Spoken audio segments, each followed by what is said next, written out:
Welcome to the Make Do Suburban Fireman podcast, where we're keeping it real, talking all things suburban fire service with your hosts, Nick Peppard and Sean Duffy.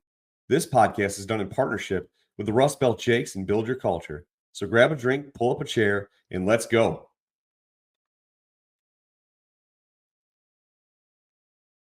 All right, here we go. Nick Peppard, Sean Duffy, co-host, will be jumping in here momentarily, but this is episode 48. Our special guest, Pablo Gener. And we're kicking it off right now. So, Pablo, welcome to the show. What's up, Nick? What's up, bro? Been a long time, man. Yeah, it's been too long, man. Been too long. Man, it's good to see your face. It is Thank you, good brother. to see your face, Likewise. even from a distance. So, hopefully, one of these days we'll get back together in person and get to hang out. Oh yeah. So, yeah, man, excited to have you on the show, man. It's been, like I said, been too long. Definitely got a lot of ground to cover. You got a lot going on since I think the last time we did one of these things. So let's bring us up to speed, man. Give us a little background about your fire service background from where you started to where you're at now, and we'll kind of jump off from there. Oh man, absolutely. Well, I'm right now in. I currently work up in Northeast Florida. I'm a city of Jacksonville fireman. Started back in 2008, early 2008, in Marion County. Went from Marion County to Pasco. So I've been a county fireman. I was a county fireman for 15 years or so. Just a hair under 15 years, and then last couple of years in the city of Jacksonville.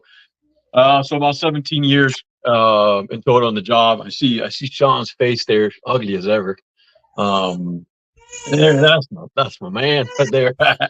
About 17 on the job or so. So yeah, man, that's where I'm at. But right now I'm a fireman in Northeast Florida, city of Jacksonville.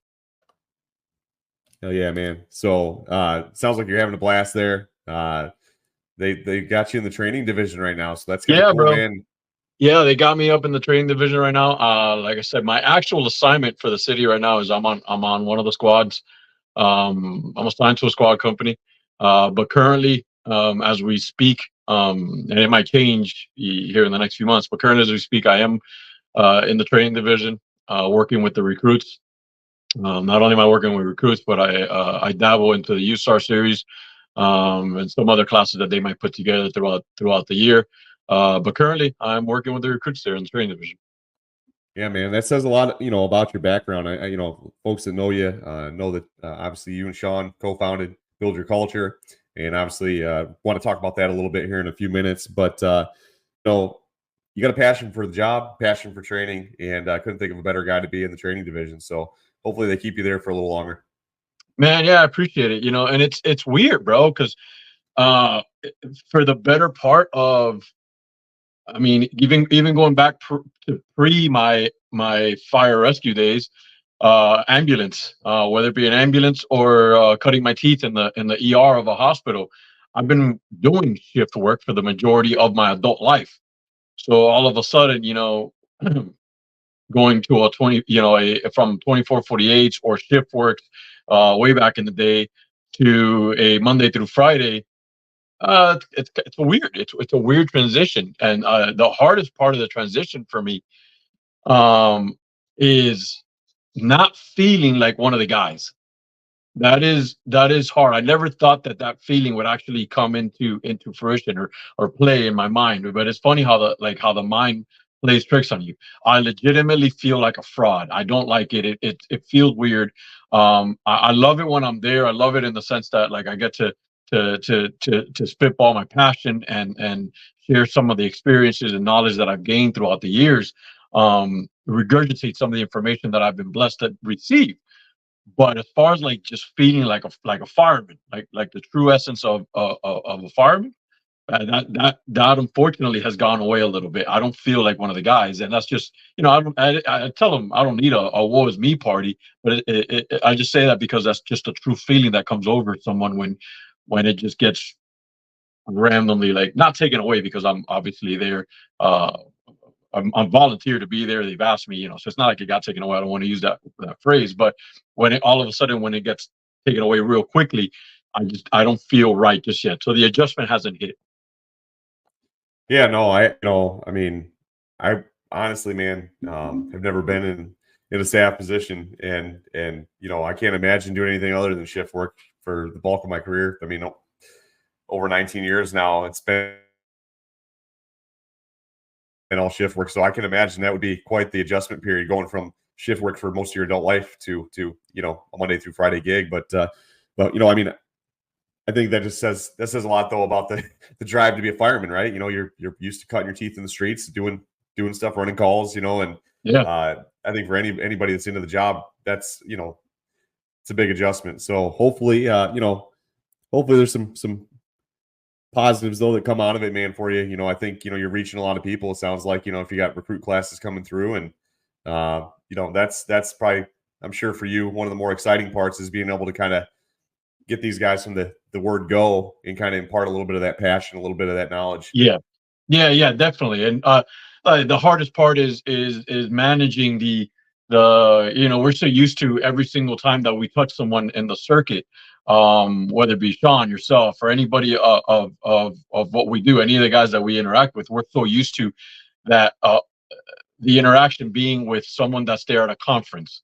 And it is a little bit interesting having to dial it back just a hair, in the sense of like what you're teaching, not being conference-esque. It has to be more department oriented. And when I mean dial it back just a hair, I'm not meaning dialing it back as far as my teaching style or what we're regurgitating, because at the end of the day, the bar is always going to be set high, but you have to dial it back in the sense that you have to implement your department's policies, as opposed to just going in there and be like, well, today we're going to teach you, I'm from Florida and I'm in Oklahoma today, teaching you kind of what I've learned throughout the country. And, you have a little bit less rules to follow.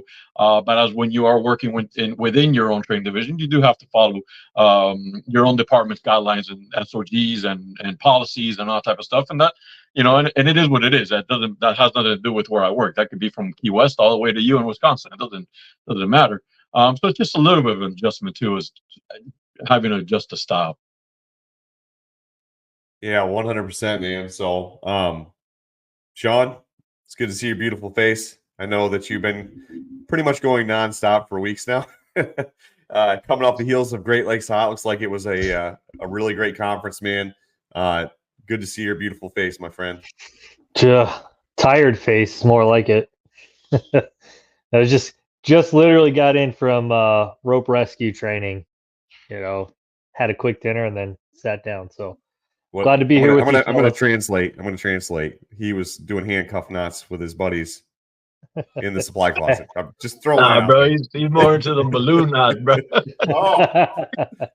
Hey, it's better than needle fairy related. Yeah, you're right. Good for you. I love to see you. I like to hear you dabbling in the USAR world. It's like, welcome to the dark side, my friend. Yeah, it's so like back when we were working together, I took all this classes and stuff, trying to get on the team, and just never really did anything with it. So once I moved up here and I got an opportunity to get on our county's technical rescue team, I was just like, you know what? Well, might as well just start all this all over again. And it's good because I forgot so much stuff. But you're right, it is the dark side because that stuff is so much fun. It is fun, man. It is fun, and it's probably by far our most perishable skill. If you don't put your hands on it, you lose it real quick. Especially the ones the disciplines that are not used as much, whether it be the structure collapse disciplines and the trench stuff. If you don't put your hands on those things, in a decent amount, you're gonna lose those skills. The confined space, all the equipment, putting it together, et cetera, et cetera. So yeah, it's definitely good to be in a position where I can utilize that stuff now and start focusing on those skills. So yeah, I was sitting there thinking, making notes before the show tonight, and number one, Pablo and I had already talked about it. It's been way too long since Pablo has been hanging with us doing one of these things, and I got to thinking about it, man. I don't think we've done a culture episode in I don't know when. It's been a hot minute since we've talked, culture. And I'm like, well, shit, we got Build Your Culture, the OGs right here, man. Where it all started. And Where it all started. Where it all started. So, and I that's kind of what I kind of lead off with, man. I say, let's talk a little culture for a few minutes. And I would ask you guys, I mean, obviously you guys started this thing. It's been how many years now? 5 years. Yeah. So 5 years. And it's grown obviously since then. You guys had a few more dudes hanging out doing fireman stuff together. But I just want to pick your guys' brain for a few minutes and just talk about culture a little bit. What's new with you guys? I mean, what are some things that you guys have kind of picked up along the way in the last 5 years, doing classes, teaching, talking, just living the job. What are some things that maybe, I guess my first question is, do you see growth in your own mindsets of from where you started to where you're at now, along the culture path, and what are some things, and the second part of that question, what are some things that you see that have kind of changed for the better in the fire service, and things that maybe you feel like we need to work on? Because I mean, that's we talk culture all the time, right? It's the buzzword in the fire service right now, and it has been for a number of years. Yeah. But I think it's that elusive, conversation where people know it when they see it, but it doesn't always get clearly defined. And I think sometimes, I'm just curious to see if you seen things that have kind of morphed in your mindsets over the last few years from where you started, where you're at now, on the outlook on culture in the fire service and your own firehouses. It just really want to jump in on that, man, because I think that that's the question that a lot of people, talk about, is like, how do you gauge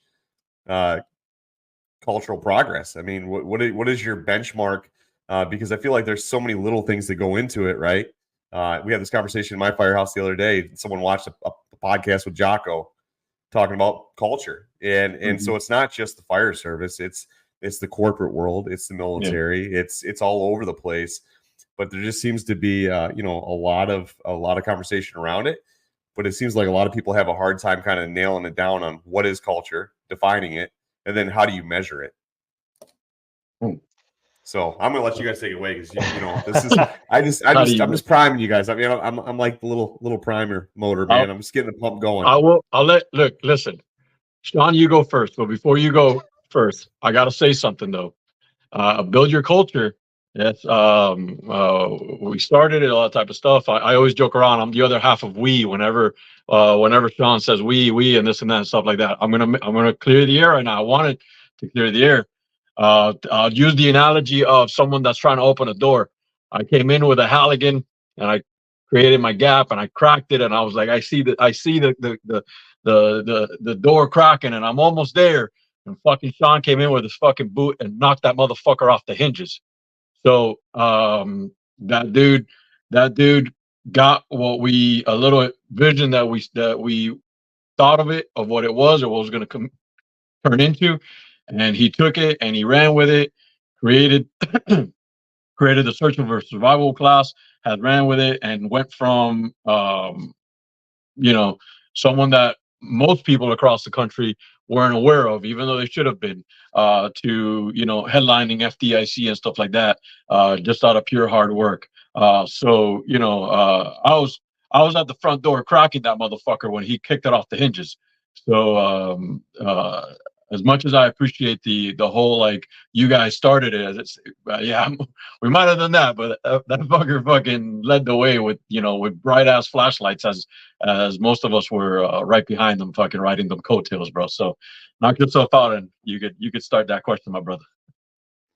Shit, man. I get asked this question a lot, and I always refer to, like, Pablo and I being at Orlando Fire Conference. Now, let's back this up for a second. When I got hired, in Pasco County, it's where I met Pablo. I didn't really know him, right? Like, we kind of saw him passing, whatever. And it was actually like the Fools were putting on a training, and I was like, I need to go to this thing. I'm all about it. And then I started to talk to Pablo and quickly realized, like, we're cut from the same cloth. Like, we believe a lot of the same stuff. and he became my sounding board for a lot of things, including bitch sessions. I mean, it was just how it was. But fast forward to 2019 at Orlando Fire Conference, we're just talking, and that's what we had the idea of, like, it really is about building your own culture. Like, you could say all you want, like, this department sucks, or we need to do this, or we need to do that, and you can take action or you cannot, but what I realize anyway throughout those conversations is, like, people don't really have the same understanding of culture, right? Like, there's a lot of different meanings for that. And what I always attested it to is, like, culture is generally something that somebody, whether it be a leader or not, has implemented that either has worked or has not worked out so well. And it got me thinking, like, well, shit, man, like, I'm so frustrated and aggravated with things that I see going on because I feel they should be different. And although I'm like one person in this large department, um, why can't we do things at a micro level, right? Like, build it from the bottom. And, like, you'll hear Pablo and I talk all the time that, like, culture of your organization should start in training. Like, that should be Mhm. the foundation. That's a perfect example. Like, you're getting people that are coming into your organization from day one, whether it be like your fitness is a big priority, your fire training, like how you wear your uniform, whatever it is that defines you as an organization. Like, you really need to set that standard at that micro level so that it can blossom.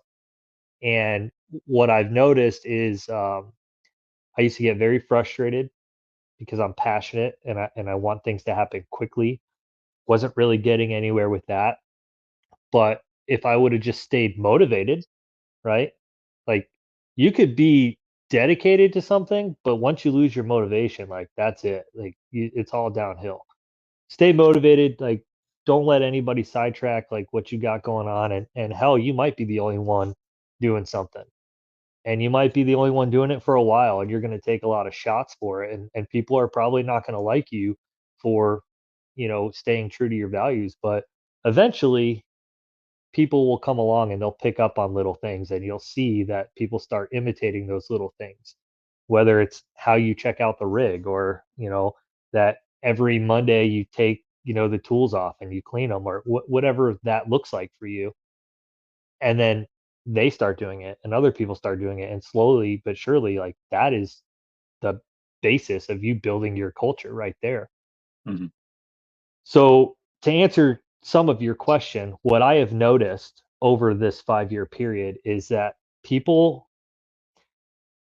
fire departments used to, like, demand things of you, right? And now firefighters are starting to demand things of their fire department, and they're starting to demand things of the fire service. So, like, you have people coming in that are just fired up. Like, they know what fire conferences are. They know what, like, real firemanship looks like. They know what true brotherhood and sisterhood looks like. They know all these things, and although they're new to an organization, they're not dumb, and they're pushing that needle forward, right? And it's become a much larger circle, and you've seen a lot of people encompassing that word culture into things that Mhm. they're doing. And I absolutely love it, right? Because I hate to say this, but, like, the build your culture, it started as a thing between me and Pablo, but now I kind of almost view it as a movement, right? Like, we're encouraging people that, hey, you too have a voice, you too have a Mhm. vision, like, make it happen, So I'll turn it over to Pablo. I'll let him kind of talk about it some. Real quick, and Pablo, take it from here. But the word counterculture sometimes gets used, um, and Chief Rhodes kind of hinted at it at FEIC at the keynote this year, right? Or when he opening remarks, the counterculture that's kind of brewing in the fire service. That you mentioned that bottom up, that ground up Mhm. push to demand better from our fire service. Um, when you're talking about culture, I mean, do you feel like build your culture has become part of the counterculture to maybe complacency, the status quo, the place that a lot of fire departments have found themselves in over the last 20 years, where it's just kind of punching the ISO, NFPA boxes, and Oh yeah. what would you define? When you're looking at build your culture specifically, what you guys are trying to do, um, you know, and there's other groups out there that are pushing and beating that drum, right, and trying to make things better. But it's almost as much, you know, building culture as it is being a counterculture to the current that seems to be taking us down this white collar, like check the box mindset. Yeah, building your culture is two forms of that. You could either build it if you have none, or you have to build it or counterculture the existing culture of that where you're talking about there, that the white collar or whatever, you know, make it a blue collar again. But on Sean's point about building low, build your culture at its core was built by on purpose. Doesn't matter. Sean can literally become a chief officer tomorrow. I could become a chief officer tomorrow. We could go on and you know, be white collar suit and tie individuals, but at its core, build your culture was built for, pun intended, low level firemen. The fireman, the guy at the bottom level. Because if you're trying to build your culture already and you're trying to hit the top, it is like fucking trying to force a door and you're not steering the fucking Halligan. All you're doing is just hitting the damn jam. Bang, hit. I've been hitting this shit for fucking 10 minutes. Why isn't it going through? Because you got to fucking steer, stupid. It's an understanding of what you're trying to attack.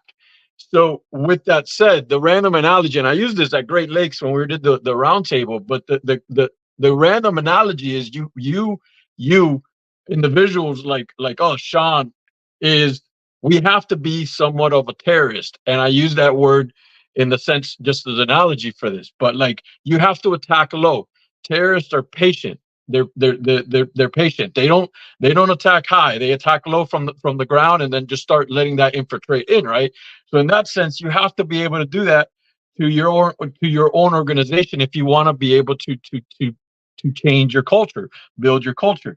How does it start at the station level? Like Sean said, you know, like just little things, whether it be training, training maybe past a certain hour where people are not used to you training or the company training past a certain hour. Like, man, those guys over there on engine company 1, they're training at this hour. Oh shit. All right. That slowly starts building. You start putting pictures up in your firehouse.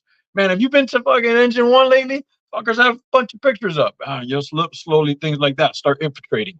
You know, put a little American flag out of something. You know, like, man, look at engine 1, man, rolling an American flag off the rear. Hey, engine 1 is training again on masking up quickly. Hey, engine 1 again is already is training on throwing ladders. Man, you know, but then you gotta sprinkle. You gotta be smart. Sprinkle in other stuff. Man, engine 1 is training on EMS stuff today, trying to see how quickly they could get, you know, the cardiac meds out. Damn, man, them boys are building a culture over there, dude. Like that's some, like, you got to be a hard charger on every aspect to be over there. Hey, engine 1's training on basic engine company rope rescue stuff today. Like you see the fuckers today, they're off the building doing some random rigging with the Stokes basket because they don't want to wait for the county TRT team to arrive. You know, like, dude, it's shit like that, and it just builds it and builds it and builds it and builds it, and it's like, but it's meant to be from the low level, and then hopefully one day you infiltrate that. You know, like, not only will other guys, when cats come into your firehouse, now you know that you have a standard set. Like those guys coming into your firehouse, you know that now that company has a standard set. But if you start promoting out, that's where those branches start. Oh man, that's a Sean guy, that's a Nick guy, that's a Pablo guy. Oh yeah, you're gonna come into that firehouse, and then you start slowly, and then you build a new firehouse, and then you build a new firehouse, and it might take you 5, 6, 7 years, but the culture changes amongst 3, 4, 5 different firehouses between you guys promoting out or guys coming in and continuing to build the culture of that firehouse. And it just trickles out, and it trickles out, and it trickles out. If you hold yourself to a standard in which the standard is always high, by the time that you promote or people come in under you, it's just the culture is set. The culture is easy to set. It's just like working out. It's easy to do. Nobody wants to do it because you cannot go to the gym. It's impossible to go to the gym and walk out that day and be like, well, fuck me, dude. I look at these traps. It doesn't work like that. But if you go consistently, Shit, one day you'll be like, damn, I look pretty good in this shirt right now. Oh, it's because I've been going to the gym for 4 years. So it's meant to be from low up, man. It's not, if you're trying to attack the culture from the top, fuck, you're gonna be it ain't gonna work that easy. Real quick before Sean jumps in here, there's that phrase that that saying that Aaron Fields said years ago, and it's been circulated on the fire service. But he said that water boils from the bottom, and that's so true, right? Yeah. People think, oh, I'm just a fireman. What can I do to influence culture? But I mean, like you said, thing about boiling water is that it takes a while, right? Yeah. It takes a while to get that first bubble, the next bubble, but it's exponential, right? Once the bubbles start rolling. Once it starts rolling, yeah, very good analogy. Then next thing you know, it's full tilt. It's boiling over, right? And I think that's the hardest thing. And Sean, you can talk about this too, man. It's like you kind of mentioned it earlier. It gets frustrating when you don't see progress sometimes at the pace that we'd like to see, or you feel like you're fighting an uphill battle for a long time trying to make those changes. But yeah, like you said, I mean, it is very much a. We actually had this discussion the other day in training that if you really want to change the trajectory of a fire department, you got to start with the new recruits. You got to start with the guys coming in the door, because those are the guys that are going to ultimately be the majority down the road, right? They're the ones that are going to be in those positions of leadership and authority and decision makers down the road. And so, like you said, Pablo, hitting that jam, you're just trying to change the one or two guys at the top or whatever. That could be a losing battle. You could beat that door till you're blue in the face. And if you don't use good technique, and if you don't kind of capture that gap, right? It's that little bit, get a little space, create a little space, create a little more space. It's a process. Absolutely. And just last point, because I want, like you said, I want Sean to finish that up on, but the training division, we talked about it a little bit earlier before we started recording. You're going to have to talk to your blue in the face. And I'm telling you right now, I do not care if it's Key West, New York City, or California. The London Fire Brigade probably give a fuck. You're going to have to talk to your blue in the face to convince me that your training division is not the backbone of your department. Show me what your training division looks like, and I'll show you exactly what your department looks like without even setting foot in any one of your firehouses. The training division is the backbone of your fire department, because those are the first people that the new recruits will meet. The actual first people that they meet, because the first people that they meet are always going to be the pencil pushers downtown. It is what it is. It just they're going to have to sign on. They're going to sign their life away on with contracts, with human resources stuff, with insurance stuff, with liabilities, all this type of stuff, and come in. They're gonna do 2-3 days of talks with people downtown, with suits, with whatever the hell it is, and then afterwards they're gonna show up and they're gonna go to where? The training division. They usually pick up gear. They're gonna pick up the gear. They're gonna pick all that type of stuff. They're gonna get their names, all that type of stuff on the helmet. Where? At the training division. Those are the first individuals they meet, and the first hose lines that they pull off are gonna be where? From the training division staff. The first ladders they throw are gonna be from who? The training division staff. The way that they conduct themselves and carry themselves across the grounds, are the orders are going to come from who? The training division staff. Your training division is the backbone of your fire department. If you don't believe that, then your department has an issue already. Yeah, I I couldn't agree more with what Pablo said. And some places their training division might be one or two people. It might not even exist. It might be up to like whoever's on shift. But make no mistake about it, if you want to make an impact, the people coming in your organization should be trained by your best firefighters. Period. Okay. Too often, what happens is either A, they learn something in recruit training and they get to the field and they're like, well, we don't do it that way. That's stupid. And now they have to relearn how to do something, which is often not as efficient or up to date, right? That what they were taught. Or B, oh, you'll learn this when you get out to your respected assignment, and they may never learn it, right? Or you might have a disgruntled person who's teaching who doesn't really care and they're just pencil whipping your stuff. Like all of those things compound over time, and then you have a performance issue. There's a couple things, right? Like you asked about culture earlier. Build Your Culture believes in three distinct things: people, purpose, performance. If you don't have all of those in order, you don't have a department, period.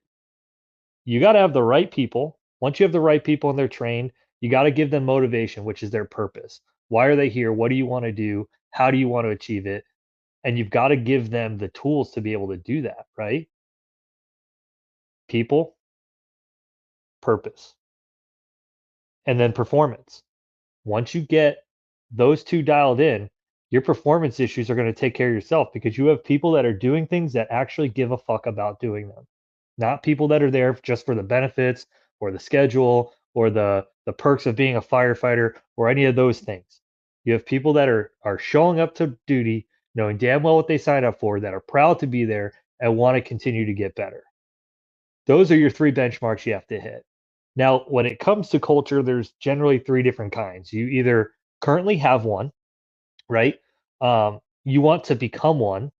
Mhm. So you're like, hey, this is what our department looks like. I don't like that. I want to be more like this over here. Or you're currently in the process of becoming a certain kind of culture, right? So you've identified it. Maybe there's some things. This is what you want to work for. And then like the next phase would be like, hey, I'm in that process. In that last stage, right? That process stage, you might have to work in silence. Like I cannot stress this enough to people. You are probably not going to be received as well as you will hope, at least not initially, right? Often people don't know what to do with people that are passionate that just want to leave things better than they found it. They take a lot of criticism. There's a lot of rumors that get thrown around. There's all kinds of things, all in an effort to what? Defeat you. Because if I get rid of this, then we can go back to being comfortable, right? And as we all know, comfort is what? The enemy of growth. So you're going to have to work in silence sometimes and just be like, fine, you know what? I don't care. I don't give a shit what anyone says. I don't care what rumors they talk about me. I don't care how many people they try to get to not like me. This is my purpose, right? And I'm going to see it through. And I have found, because of both different ways, you could be very vocal and in people's face, very brash with things. That's going to turn a lot of people off. In some Yeah. ways, that's just going to confirm what may or may not be being said about you, right? The best option is to say, okay, man, like, whatever, you do you, I'll do me. I'm gonna be over here and I'm gonna be working. And when the time comes, everyone's gonna see that. And that right there in that moment, when that truly happens, that is such a special thing because all of a sudden you have, let's say, 15 people, right? Hate your guts. They just want to destroy everything about you for no reason. They probably don't even know you, nor have they taken the time to get to know you, but that is their mission. And then you do something and it catches the attention of, let's say, 7 or 8 people in your organization that actually have good reputations, right? That people respect. Now those 7 or 8 people are like, hey, hold up for a second here. Like, what you're saying and what you're doing is not correct. And this is what I've personally witnessed. And this is what I think about it. That right there sets the tone for the next stage. And if you could just stay committed and like work through that stuff, because it's hard, man. Like Pablo will tell you, I'm sure there's days where he's like, man, fuck this. I'm done with Yeah, this. Because 100%. it beats you down. It does. But if you can just like, just stick with it, man, just get over that hump, stay committed, there will come a time where everything comes together and you could just turn around and be like, finally, right? Now you have a team of people that are helping you excel to the next level.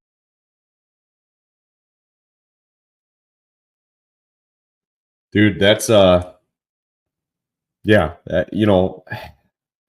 think that's probably the hardest thing for guys that are into the job and passionate is you're going to get resistance. And Pablo, you and I talked about this a little before we started recording. You're going to get resistance sometimes from places you don't expect it. Yeah. And from people you don't expect it from. And to be honest with you, man, like some of the, I look back and and maybe you've had similar experiences, but Sean, you kind of mentioned it too. It's easy to get frustrated and kind of fire back. It's easy to get frustrated and be like, you know what? Screw this crap. You know what? Pound sand, like I'm doing me, like, and kind of get that conversation going down that road. But what I've kind of realized, man, is like that's probably the hardest part of being into the job is staying disciplined when the motivation wanes. It's staying committed to what you're doing. And like you said, Sean, just working in silence and just going to, coming in and saying, you know what, some people don't like me, whatever. They don't want me to be part of the clique or the group, whatever. But it's truly believing in what you're doing, and why you're doing it, and staying true to yourself and your values and what you're trying to accomplish, and just methodically working in the face of adversity, in the face of people starting rumors and throwing, taking cheap shots at you, and this is something that I'll be honest, man. Like I hear this like a record all over the country. You go and talk to people, it's the same experiences, right? Just in different circles. Guys get excited, about the job. They're passionate. They're trying to make things better. And boom, all of a sudden it's like, why is all this happening to me? People are, saying stuff behind my back, starting rumors, trying to jam me up, trying to create problems, whatever the case may be. And it's over and over and over. Mike Galliano and I had this conversation several years ago where, he's like, hey, if you're trying to do something for the fire service, right? If you're trying to do something beyond, that's bigger than any one person, if you're trying to make things better, whether it's your organization, the fire service as a whole, whatever the case may be, you're going to take heat. And that is a promise. If you are stepping out on that limb and putting yourself out there, you 100% are going to take heat from some people at some point. And it can break you. It can break people down. I've watched it. I've been on that brink of like, man, I just want to throw the towel in. Because it does. It wears you down. But that's their goal, right? Yeah. You got to remember that these people that are trying to tear you down, they're going to go home and sleep at night. They don't give a rat's ass. Yeah. All they care about is seeing you stumble because they don't want you to challenge their comfort. They don't want to challenge the status quo. They don't want to, they want things to be the way it is, like do the minimum, come in and go. And, those type of people, right? I'm not saying that everybody's like that, because there are a lot of people that are just looking for that little bit of spark, that influence to keep going, right? They're looking for that inspiration to do a little extra, right? But the people that, I liken it like this. There's that 10% at the bottom, 10% at the top. 10% at the top are trying to push, drive, be better. You get the 10% at the bottom that no matter what you do, they're just gonna hate. They're gonna be negative just for the sake of being negative, right? They just, for whatever reason, they don't get it. They're not gonna get it. They don't care to get it. And really the battleground is the 80% of the people in the middle, right? It's that middle group that maybe they're good people, maybe they're not as into the job. And that's the other thing too, is like having grace with people and understanding that like where they're at, and the fire service may not be where you're at, because you're passionate, right? You want everybody to be just like you. And that realization, when it starts to set in, that there's a lot of people that just don't feel that way, that can be pretty hard to overcome in your own mind sometimes. Like, man, you feel like you're on an island sometimes by yourself trying to fight this battle. But the reality of it is, you go to conferences, you go on, listen to podcasts, you go to FDIC, you go to Great Lakes Hot, you go, wherever, whatever's going on, local training, fools trainings, whatever. You get around other people that are into the job, and what you realize is there are people just like you that are fighting the same exact battles, right? The names change, maybe the names and faces change, but it's the same thing. It's the same story, because what you're really fighting, if you get down to it, is human nature. You're fighting complacency. You're fighting, group pack mentality sometimes, and whatever that culture is in that organization, good or bad, right? It is powerful.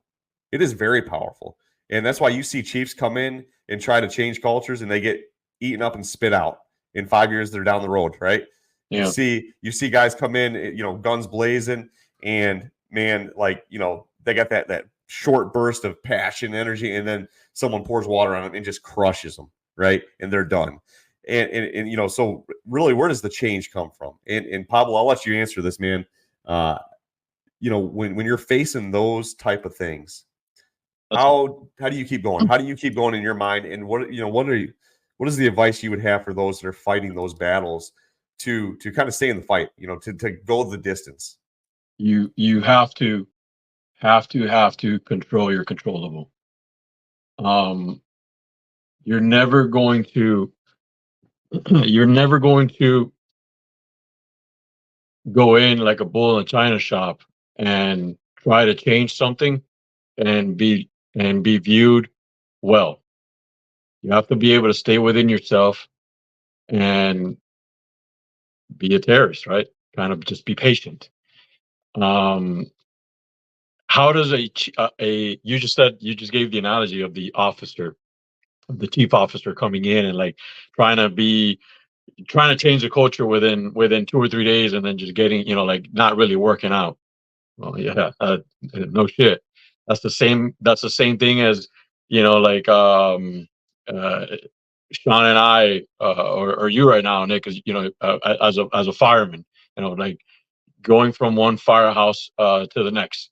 You think it's gonna be received very well if we just come in there and be like, no, we're gonna be training to this day. We're gonna be training to this hour. Let's, you know, why don't you have this on the wall? Why aren't we doing this? Why is the rig set up like this? Why aren't the tools looking like this? Why is the Halligan not tuned? Why is this? Why is the fog nozzle here instead of a smoothbore? How the hell do you think that's gonna be received at the new firehouse? You're gonna get fucking looked at as a fucking clown. So you got to control your controllables. You can't just go in there and do that. Like, you know, just because guys are not into the job the way that you are, does, like we talked about earlier, doesn't exactly mean that they're dirtbags. They're just not into the job the way that you are. So just be you. And if you are good enough, you're going to be contagious. If you are good enough, you have to control your controllable. You have to go about your business the way you go about your business every single day. So if whether it be at the firehouse, you know, like just running your calls. Don't be at 2 o'clock in the morning fucking throwing a tantrum because and believe me, and I'm not a saint. I live in a glass house. I've learned over the years. So that's just the way that I'm going to put that. But you can't be in the firehouse throwing, you know, being a tantrum and throwing and kicking rocks because you got a med call as opposed to a fire. Those guys are going to eat you up alive for that shit. You can't be in the firehouse, you know, bitching about certain things. Those guys are going to eat you up for that stuff. Like you have to be able to just control your controllable, be a professional all the way through.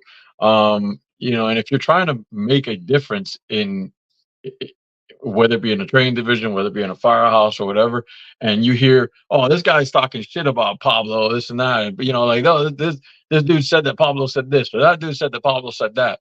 Like, okay, it's already been said. That guy already said it. I wasn't there to defend myself. I wasn't in the room to defend myself or in the area. So it is what it is. What can I control? That's not what I can control. Control my controllable. The next thing that I can control is how I react to it, how I then perform whenever I'm tasked to do a certain thing. So this is just an example. It has not that it's happened to me or nothing like that, but just an example, just off the top of my head. Let's say someone says, search of a survival. There you go. Build your culture. Search of a survivable. You know. Oh yeah, Pablo and Sean's. That shit sucks, dude. Like who the fuck? Those techniques. I tried them. You can't drag someone like that. You can't do this. Like you put the feet over like this, and you're gonna hit their head. You know, and all that type of shit. Right? They say all that type of stuff. What am I gonna fucking be like? Fuck that guy. Oh man, the moment that I go, fuck that guy won. I lose the argument. I lost, even though I wasn't even there. That guy won, and that's it. I'm done. Like, oh man, I mean, that sucks. It is what it is. And hopefully we could change that one day. Like, I mean, that's it. And just go about your business.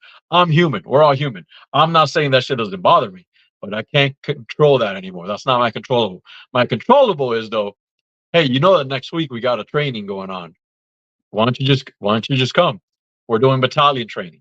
And then when that battalion training happens, or that station training happens, or they bring you into the training division to do a class or whatever. You have to be like an athlete in that training.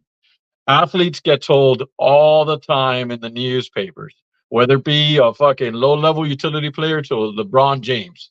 They get told all the time in the tabloids and the newspapers how much they suck, how much they couldn't hit that free throw, how much they can't hit in clutch time.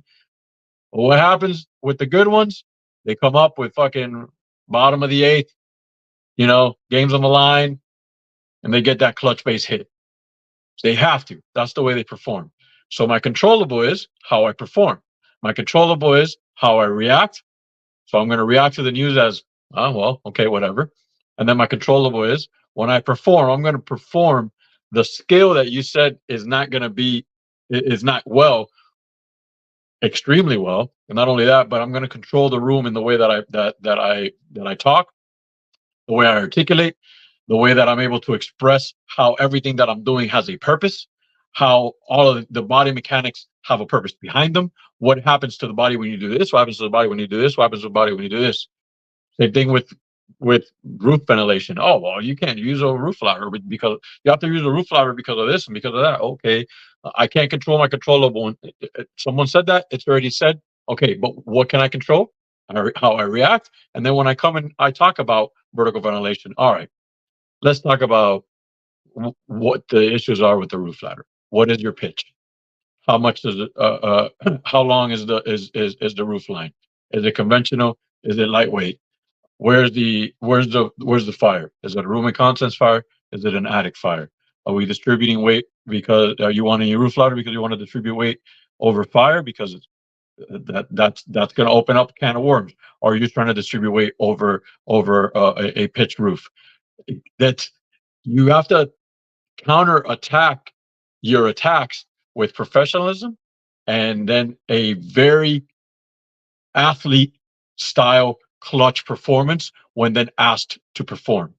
Control your controllable. That's my answer to that, bro.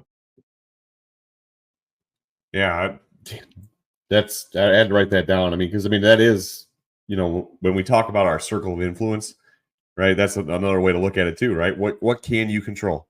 And speaking of athletes, right? My kids are in sports now, and I tell my kids all the time, like, listen, they're learning.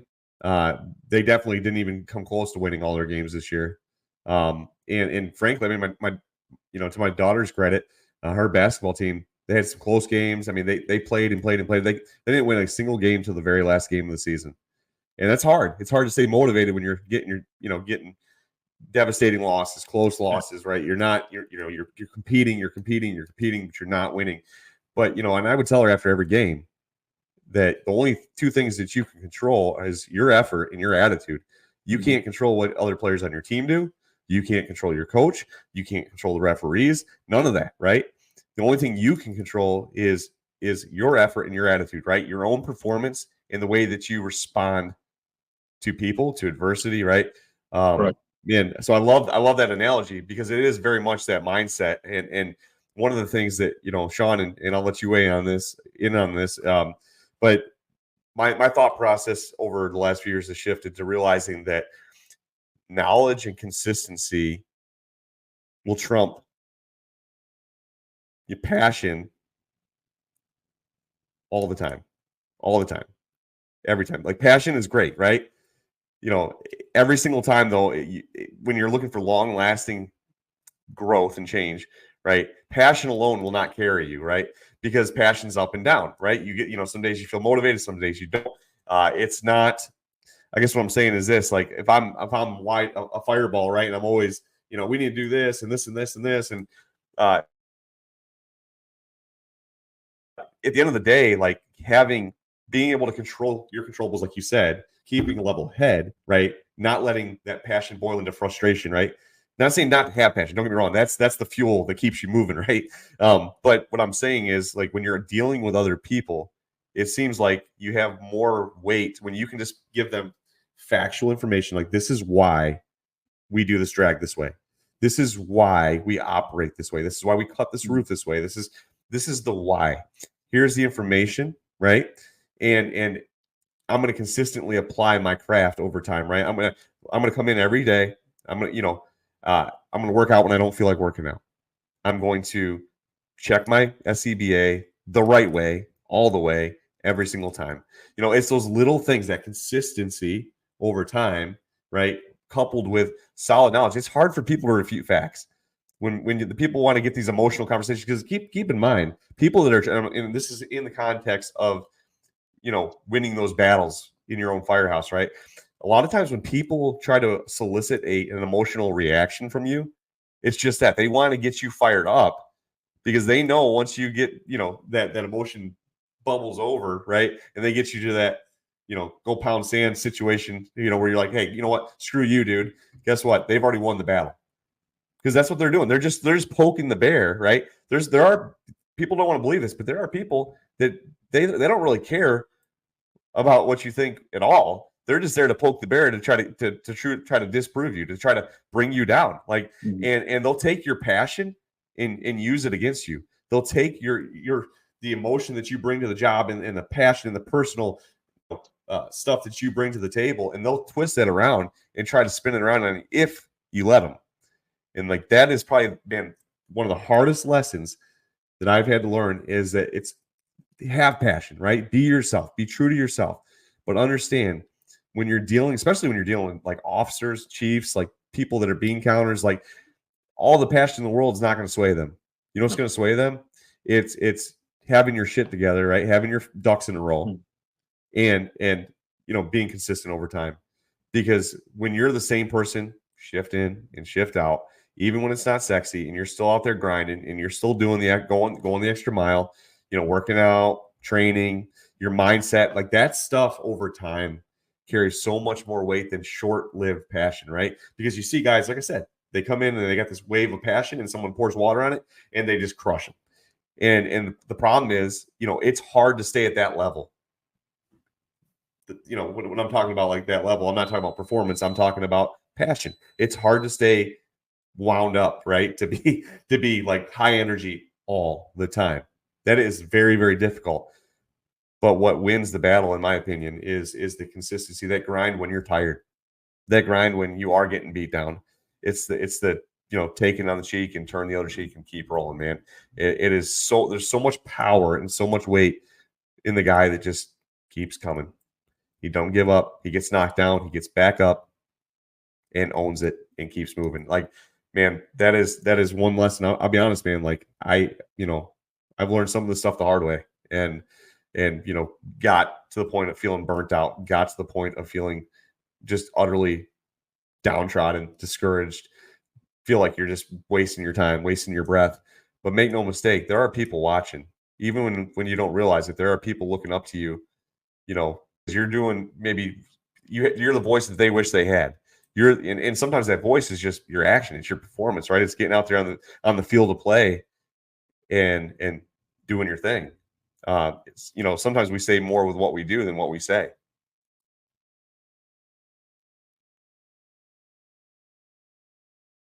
Go ahead, Sean. Yeah, no, I mean, your actions are everything, really. I think we've all kind of hit on that. What I would say to anybody, whether you're into the job or you're not, is if you want things to change, you personally have to make the decision to change. Okay? That is just the way it is. Like, you see the old guard that are negative, constantly complaining about everything. Well, what are they doing to try and change it? Maybe they tried at one point and that's why they're so jaded, because it didn't work, but they just left it, right? You have to consciously make that effort to want to change. With that becomes self-evaluation too, right? The person I am today is not the person I was 5 years ago. All right? There's a lot of learning, and there's a lot of tough conversations with yourself or with other people who you consider friends. Like, Pablo is probably the person that I know out of anyone I know that's going to tell me the truth, whether I like it or not. And those are the type of people you have to surround yourself with if you want to build this thing, because today you might say or do something and it might be good intention, but there will come a time where you have to be like, well, that didn't work, or hey, maybe that wasn't the best approach, or hey, things are different. It worked for so long, but it's not working anymore. All of those things require an evaluation period of saying, hey, maybe I need to change. Maybe I need to change personally. Maybe I need to change my approach. Maybe I need to change the way that I'm doing things and go back to taking some classes so that I could like refresh on things, whatever it is, right? The biggest killer to all this is that it becomes a giant bitch session. Bitch, bitch, bitch, bitch, bitch. Bitch about the people you work with, the equipment you have to do the job, the fire chief, the pay, the time off, whatever it is. After a while, you just get so consumed in that those are all distractions, right? Distractions can become brighter than the fire if you let them. And now you're derailed, right? So everything that you might have been working towards no longer is relevant. And that all goes to the wayside. So I would just say like, the way we behave and the way we choose to go about things makes a huge difference. Trust me, there's many people throughout my career I would love to tell to go fuck themselves. Would love to. But it's easier to show up with a smile on your face and just be like, cool, man, whatever, and just let it go because in the grand scheme of things, it means nothing. Their opinion, their view, whatever it is nothing compared to what you're trying to accomplish. Yeah, Pablo, thoughts on that, man? I mean, like when you're, and make no mistake, I'm not saying that passion's not important. I just realized that there are people that will try to take your passion and twist it and use it against you, right? And so being in control of yourself and I'm human. We're human. Like you're gonna have those moments where I look back and I'm like, man, I didn't react the way I should have, right? I didn't maybe take a deep breath. And sometimes it doesn't even take a reaction at all. Sometimes the best thing you could do is not react. It's just because there are people that's what they want. They want you to react. They're gonna take your passion and beat you down with it, right? And those people suck. They do. I mean, they're in every organization though. They are in every facet of not just the fire service. That's just human nature. It's people, right? It's that monkeys in a barrel thing where they're gonna try to pull you back down because like they don't want your light outshining them, right? Or they don't want you rocking the boat, changing anything status quo, right? Because they're comfortable and they don't want to change anything, right? It's just a status quo. Now, those same people will be the first ones at the kitchen table complaining about how things are, but don't you dare come in here and suggest that we do something different, right? Because that, let's be honest, like people don't often want to do the work that's required to grow, to improve, to change. Like, when you change something, whether it's an SOG, a tactical operation, equipment, whatever it is, like it's painful. It takes time, effort, consistency, and to grow. And you mentioned the gym analogy earlier, right? Mm-hmm. Let's be honest. Like, people get all excited, New Year's, resolutions. They jump on the gym thing, and then they get discouraged because they don't see results in 3 weeks, right? And they quit. Yeah. But that's what people got to, people got to remember. Like at the end of the day, like, number one, culture is intentional, right? Culture is intentional. One way or the other, if you intentionally don't put the work in, don't expect great results, right? If you take a complacent, lazy approach to culture, then you're going to live with the results. But if you intentionally sit down and say, hey, I'm going to chip away at this a little bit of time and not let, those emotional conversations, don't get me wrong. Like I said, I think you got to find like-minded people that you can have a soundboard. I think that's the only way to stay sane and not go crazy, right? But I think like when you're dealing with people, the naysayers, when you're dealing with people that are on the fence, they're not sure, being consistent, and I think back to something you said, man, this is all the way back to 2020, man. So I'm going to bring it back. But you made a comment. We were doing a little podcast live thing in 2020 at the Expo about, motivation gets you to the starting line, but discipline gets you to the finish line. There's a lot to be said for that. There's a lot to unpack. And I just want to get your thoughts on that though, man, because like so many times you see really good firemen get beat down and they just give up. They say, you know what, it's not worth it. I'm not making a difference. There's nothing I can do to change anything. And they almost get to this place of acceptance of like, yeah. It is what it is. And it's sad because there's a lot of good dudes a lot of good dudes in this job that find themselves in that. And Sean, you mentioned it too. Those guys that maybe they tried, they made a valiant effort, but you know, when it was all said and done, they just got to the place where they're just like, I give up. I'm done. I'm done trying. And that's a dangerous place to be for guys that are into the job. It's a dangerous place to be when you get to that place mentally where you're almost checked out, because you know, talk about passion and like saying motivated, man, when you lose that, it is hard to get it back, right? It is hard to find that spark again. Yeah. No, you're absolutely right. I think this, like you said, what I mean by that, or I mean, it's not like I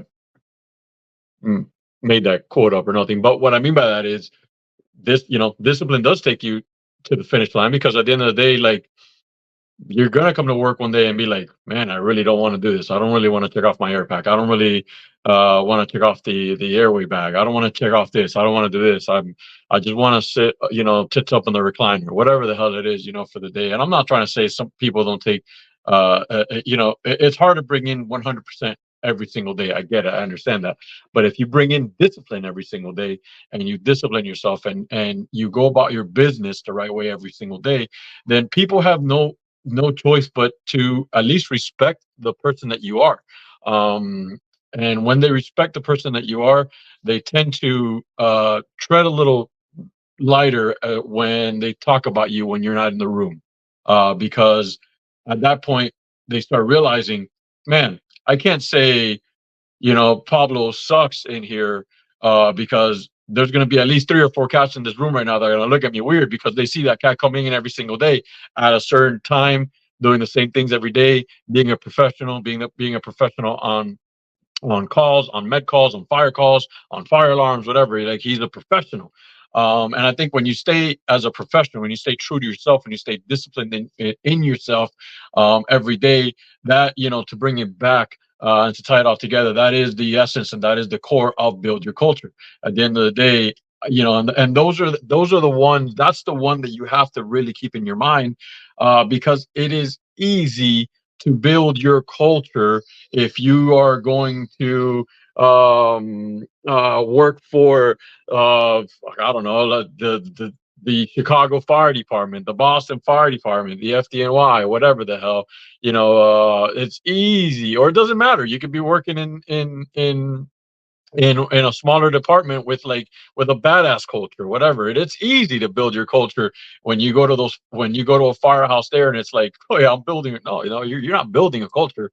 You're standing on the culture that was already built, by the way.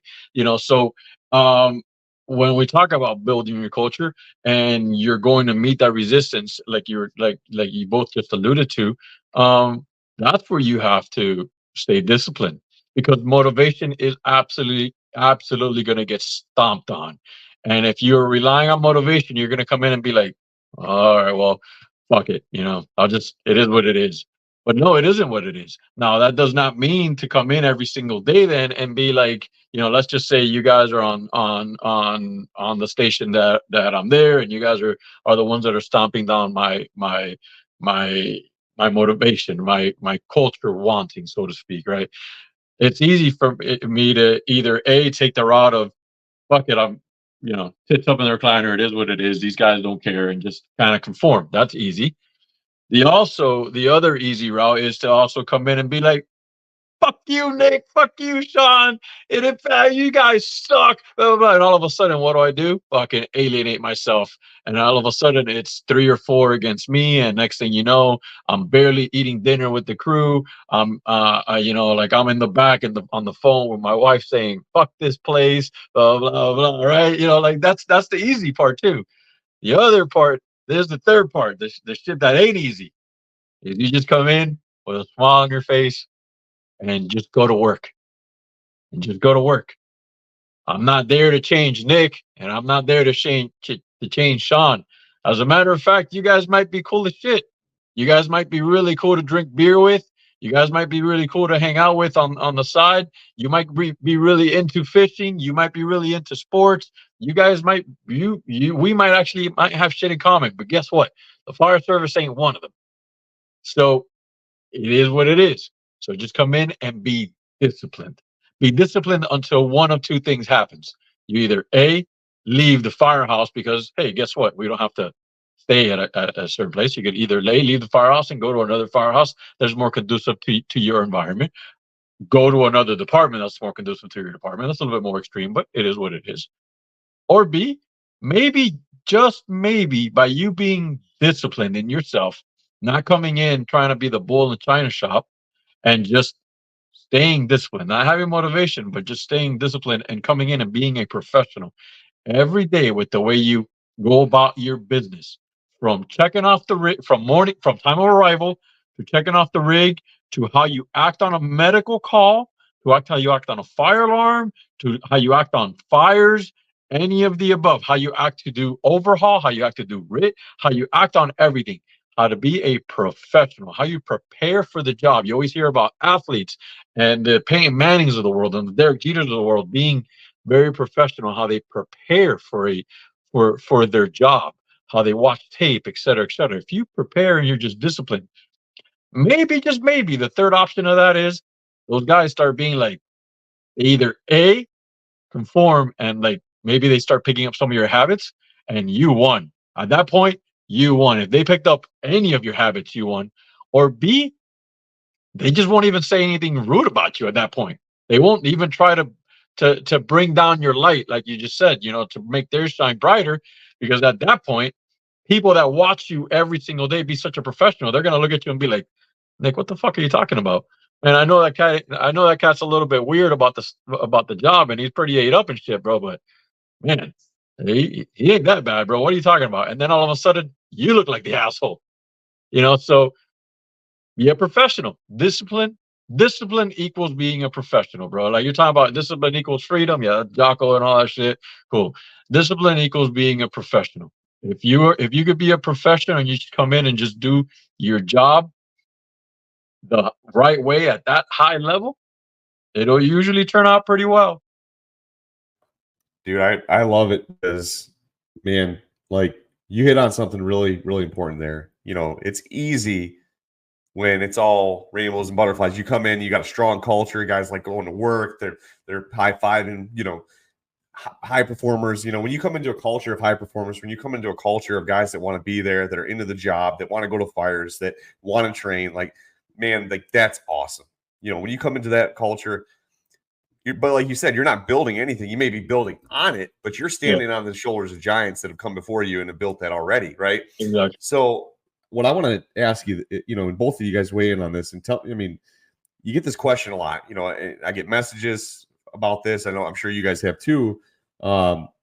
Is how do you overcome that negative culture? You kind of hinted on it, but I want to piggyback on that question because you kind of hit it there, Pablo and Sean. I want you to weigh in on this too. But do you feel like there are cultures that are not fixable?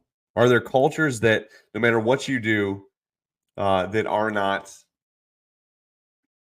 able to be changed for the better? I reason why I ask this is because I know there are guys that'll ask the question like, man, I've been trying for years. I want to train, and I get resistance from the chiefs, resistance from my officers. I gotta find loaner gear because they won't let me use gear. Like, there's all these roadblocks to training, to being better. Maybe they're on a crew that they or a department where guys don't want to go to work. They don't, they're looking for reasons not to run calls. They don't want to go to fires. They don't want to, learn the job. They're not into it, and guys will ask that question. Well, like, how do you overcome that negative culture?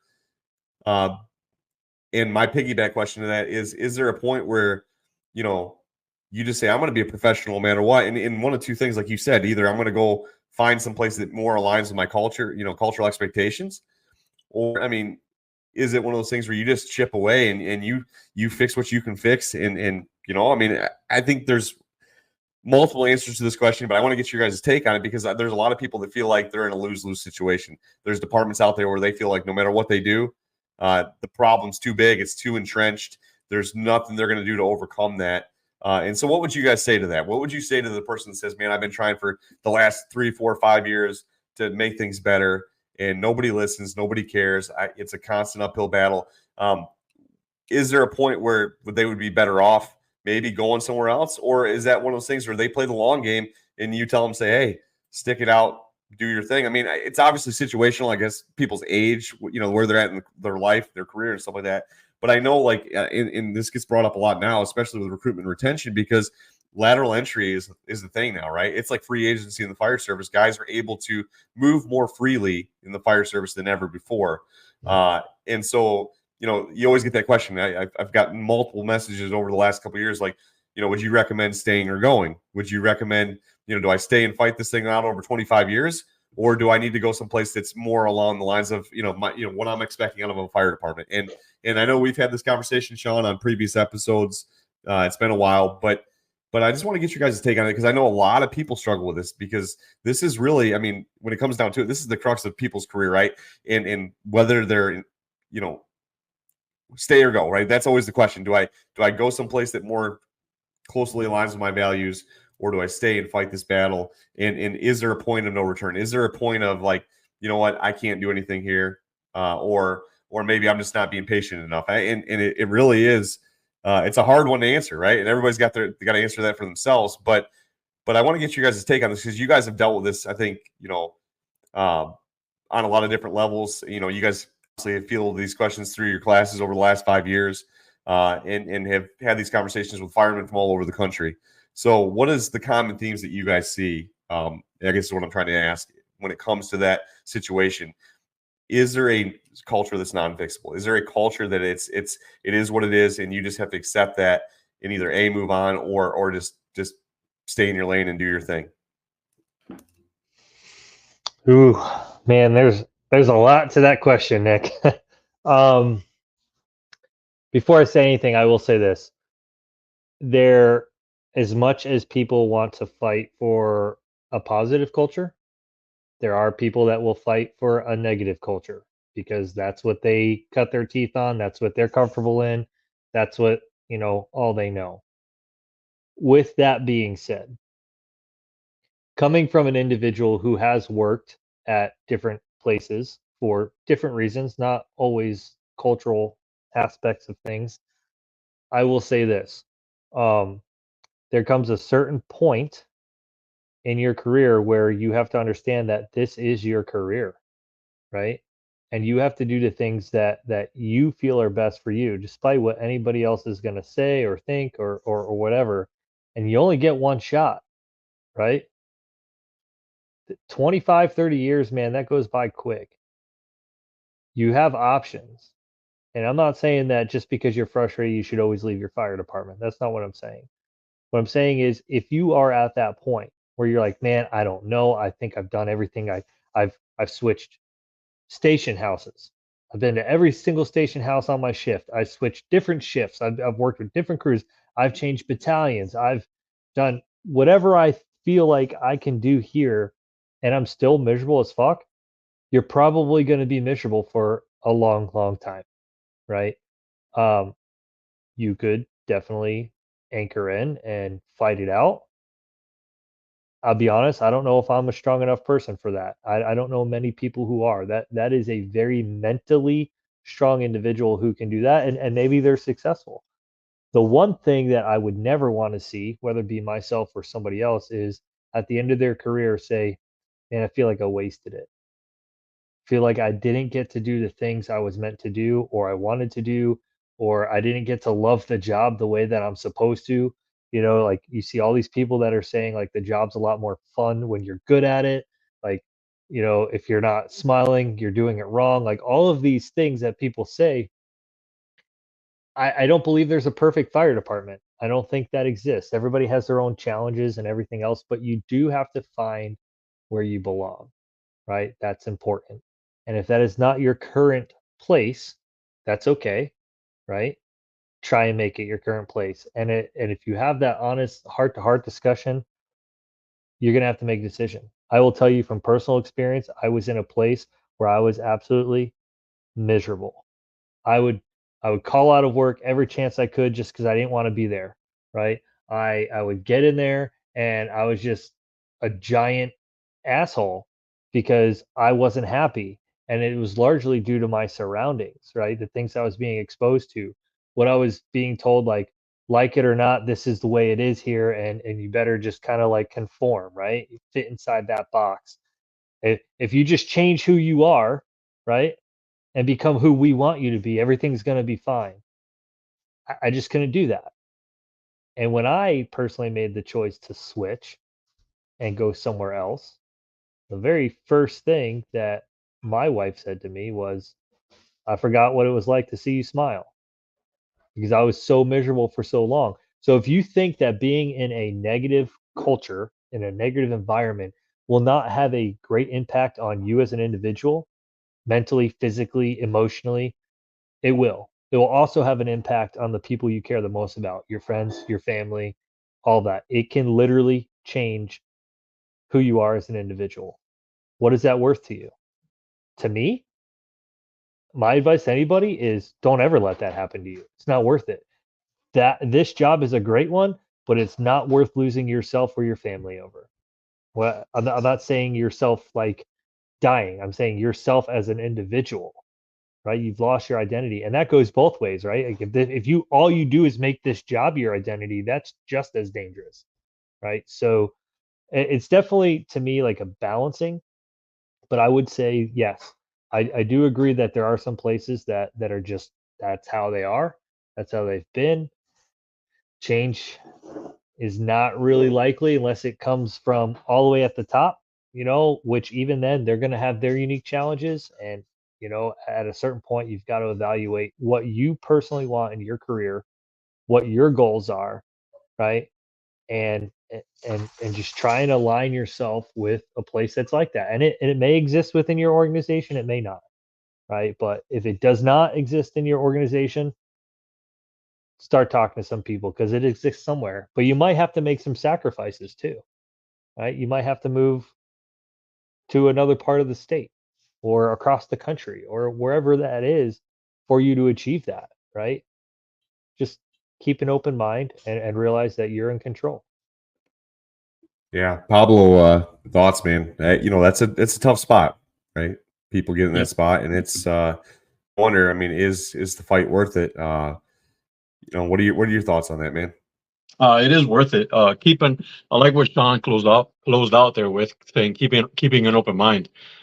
Keeping an open mind goes both ways. It's what you want out of your career. And if you think that chipping away slowly is worth it or not, knowing that maybe some of the cultural changes that you want to see implemented within your department are not going to be within your career time frame. Can you stay quote unquote disciplined enough, like we talked about earlier, to just stay as a professional, even though you're not exactly very happy, knowing that maybe by the time you retire, uh, those fruits are going to start, being easily attainable by other people, but maybe not yourself. Um, so it's just a matter of keeping that open mind. If you've exhausted all options, um, I'm going to give. I speak in analogies. I guess it's always a running joke. I would give a random analogy, and it's like a marriage. Um, Man, sometimes marriages don't work, and it is what it is. And sometimes people just get divorced. And I've had, yeah, it's had analogy after analogy, but it's like it is what it is. I had a building one time that I could not get into, and I know it's gets random. But I had a building I couldn't get into. It was not going to happen. I was not going to cut that roof. And I went to a mentor of mine and asked him, like, man, I just, we couldn't get in. We just could not cut the roof. It's not good. We couldn't break through. Man, Pablo, sometimes some buildings are not meant to be cut on. Some buildings are not meant to. You're not going to get through all the doors. This is the elephant in the room that firemen don't want to hear. I'll get through a fucking door. Give me the. Sometimes you're not going to get through the door. Sometimes you're not going to get through that roof. Sometimes you're going to make the most aggressive attack with the most fucking up to date ninja skill fucking hose line attacks that is the most up to date now, where you're fucking doing black belt third degree jiu-jitsu with the hose, and you're getting fucking pushed in and shit like that. and you're still not gonna fucking make the room. Guess what? The building won. I don't know what to tell you. It is what it is. Sometimes buildings win. Sometimes marriages don't last. Shit happens, like just so in that sense, shit happens. And if you got to change departments, or if you want to change departments, um, the only thing I can give you as far as advice is do a lot of research as to before you jump ship. Don't just randomly jump ship because you went to a conference and saw 3 or 4 guys from that department there, because at the end of the day, those are the 3 or 4 hard chargers. You're not going to see the real culture of the department at any fire conference. I'm going to tell you that right now. Doesn't matter. Does not matter what department it is. You're not going to see the real culture of any fire department at any fire conference you go across the country. So just do your research, man. Go and if you have a chance, do a ride along, maybe. Hang out, go to the city, look at some of the firehouses, look at walk around, drive around the areas that you think catch work or whatever. Just do a little bit of research before you do jump. But are you married to anything? Fuck no, man. You're married to being happy. And if you're not happy, if you get to the point where you hate coming to work, you hate everything, it's going to translate into your performance at work. It's going to translate into your performance on the fire ground, on a medical call. So you have to be happy. You have to keep this up here happy. I will say this though, because I think you hit up on it earlier about like, is there a point of no return? I think that's what you said, a point of no return. I don't know if there's a point of no return, but I will say this. So you guys seen the Shawshank Redemption? Yeah. All right. So Shawshank Redemption. I'm gonna have to jog your memories just a little bit. I've seen it a few times. One of my favorite movies. So when the old man gets out of prison, and he goes to the grocery place, and he's like the bag boy there, and he's not fast enough, and that happens. And anyway, long story short, remember he hangs himself, right? Commits suicide. So whenever the guys in the prison yard remember or find out that he committed suicide, what happened was they all started like bashing on him. Oh, how the fuck can he do this? What an asshole! He just, he just got out of here all this time to finally be free, and he goes and does that stupid shit about until Red, shuts them up. Red's like, hey, don't do that. You don't know what that man went through. That man was institutionalized. Right? Do you remember that scene now? So that scene plays over in my head whenever people want to jump departments. You have to be very careful of how institutionalized you are within your walls. And I'm not trying to say that that you can't relearn a new system or anything along those lines, but I'm just trying to say being institutionalized means that when you go to another department, depending on how many years you spent in your previous department, you're going to have a very, very tough time adjusting. You're going to have to, because the culture, ironically, the word culture, the culture, right, wrong, or indifferent, or in the middle, it doesn't matter. It's going to be completely different than what you're at. Every department has its own unique culture. It's literally like being right now in your neighborhood. Your neighborhood right now, all of them. I guarantee you, if you live, whether you live in a low income area or whether you live in mansions, your neighborhood where you live in the area, all your houses for the most part look the same. You're either in a fucking rich area or you're in a low income area that all the houses fucking look the same. You're either on property 2 acres, 3 acres, and everybody's on 2 or 3 acres or 10 acres, but everybody in that area looks the same. Even though you all look the fucking same, I guarantee you that your breakfast, lunch, and dinner routines are a little bit different, because the way your wife cooks might be different than the way the neighbor cooks, and the time that you eat may be at 6 o'clock while your neighbor fucking eats at 7 o'clock. Maybe your wife likes to, or your wife and kid likes to fucking watch dinner while watching TV, or eat dinner while watching TV, while your next door neighbor's like he has a set fast rule of eating dinner at the same time you eat dinner, but that motherfucker never watches TV. See what I mean? And thinking about that analogy into now, all of a sudden, you're going to be yanked out of your house, out of your own choosing. When I say yanked, it's out of your own choosing because you're like, I don't want to do this anymore. And you're just going to go live next door for a little bit. You're going to be like, hey, but I want to watch TV because you've been watching TV for fucking, for the last 50, 10, 12 years. But, oh, guess what? You're at your neighbor's house now and your neighbor doesn't watch TV while he eats dinner. And that's a very, very tough adjustment for who's never not done it. That's a very tough adjustment. So understand that it is good to try to build your culture where you're at. And I would highly recommend it. Having said that, sometimes marriages don't last. Sometimes doors aren't going to get forced.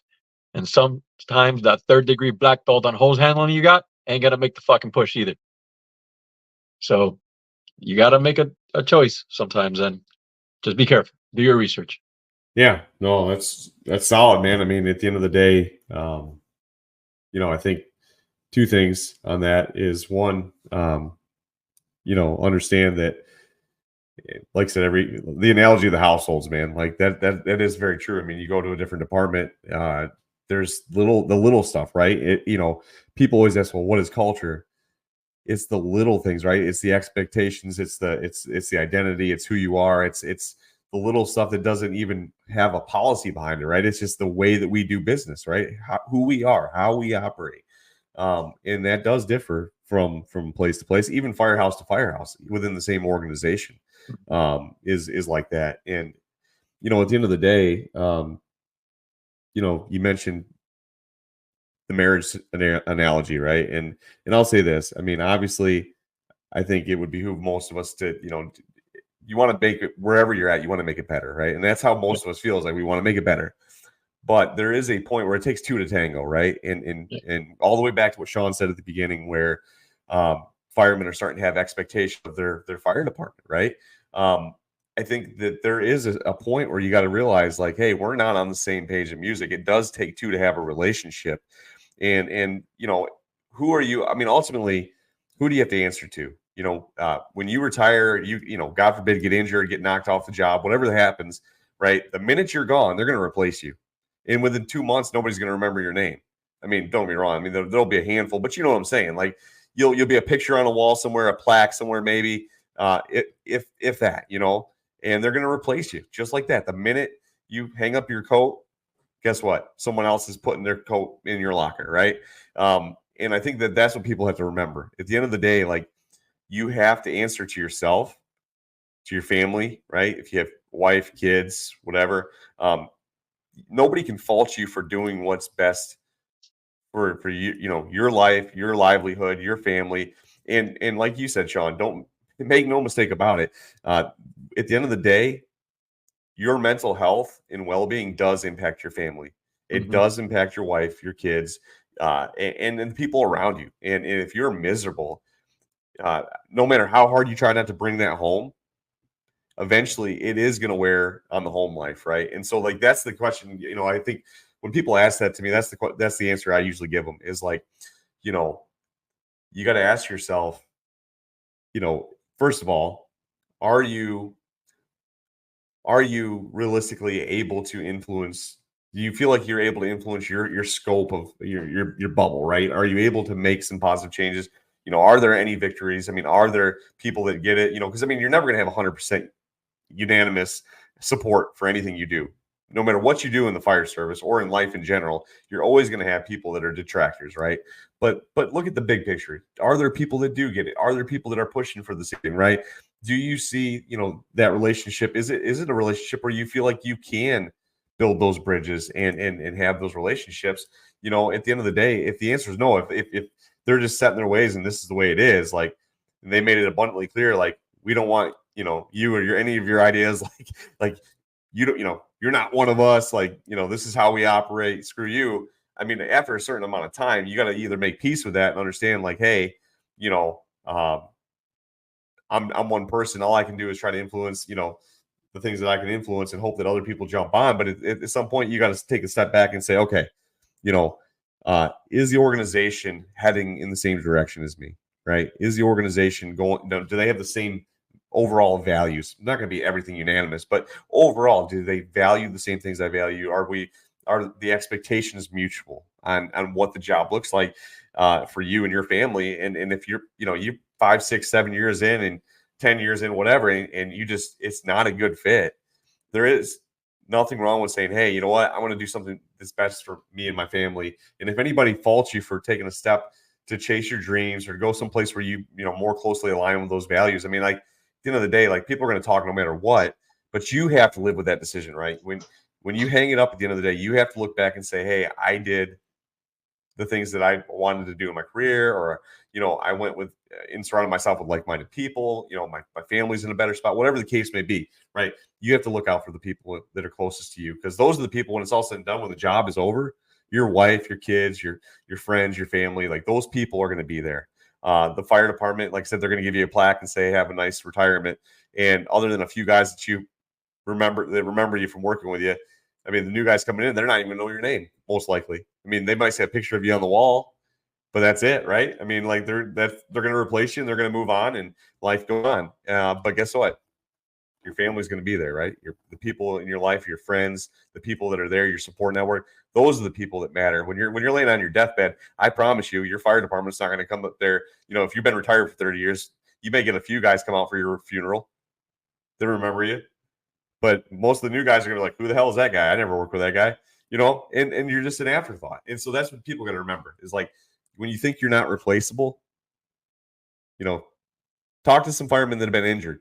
Talk to some firemen that have been, that have retired, how hard of an adjustment period it is, because they go from, I'm in the firehouse every day, to I go by the firehouse and I don't even know anybody in the firehouse anymore. This is my firehouse. I worked for 20 years and I don't even know these guys. They don't know me. There's no respect there.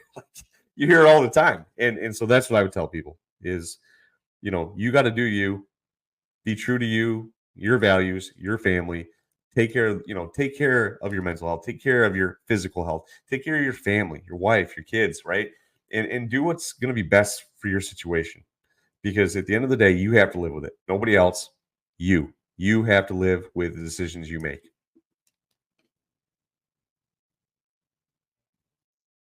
Yeah, I mean, that's about it, and that's,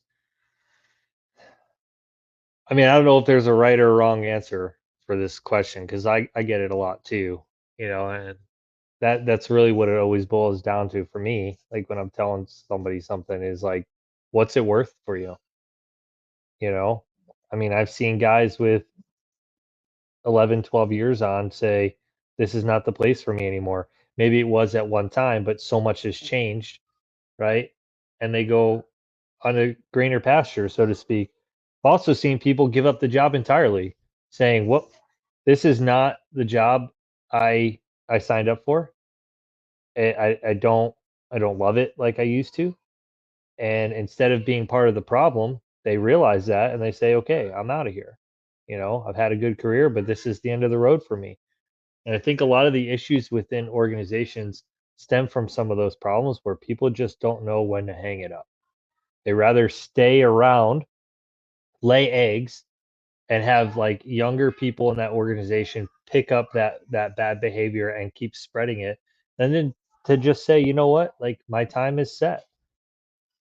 I'll tell you right now, like, and this is not advice for anybody. This is just Sean talking to Nick and Pablo. Um, I've already made a conscious decision in my mind that no pension is worth it for me. If I ever wake up and go to work and say, I fucking hate doing this, I'm done. I don't fathom the idea of people saying, well, if I leave, I lose my pension. Okay. Like, maybe that means something to somebody.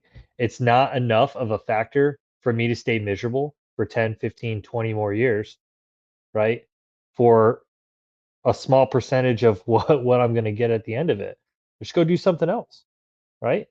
Like, it is what it is, man. So I think people have to just have those real conversations with themselves when they're having these doubts of, one, what are you prepared to give up? because you're always going to give something up one way or another, right? 2, what are you prepared to gain, right? Because you might find out that like you go somewhere and it's not exactly what you thought, but there might be different opportunities for you as well, right? I don't know. It's just one of those things that like the only person that can answer this question is the individual who's asking it.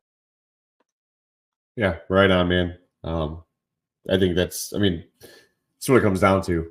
And, hearing you guys talk about it, very similar experiences, right? There's no one size fits all answer to that question. When people say, well, should I stay and fight or should I, move on? I think you really got to decide what battles you're willing to fight. That's what it comes down to. You have to decide what battles you're willing to fight, because, there are guys like Barry Sanders who were in a crappy team for a long time, right?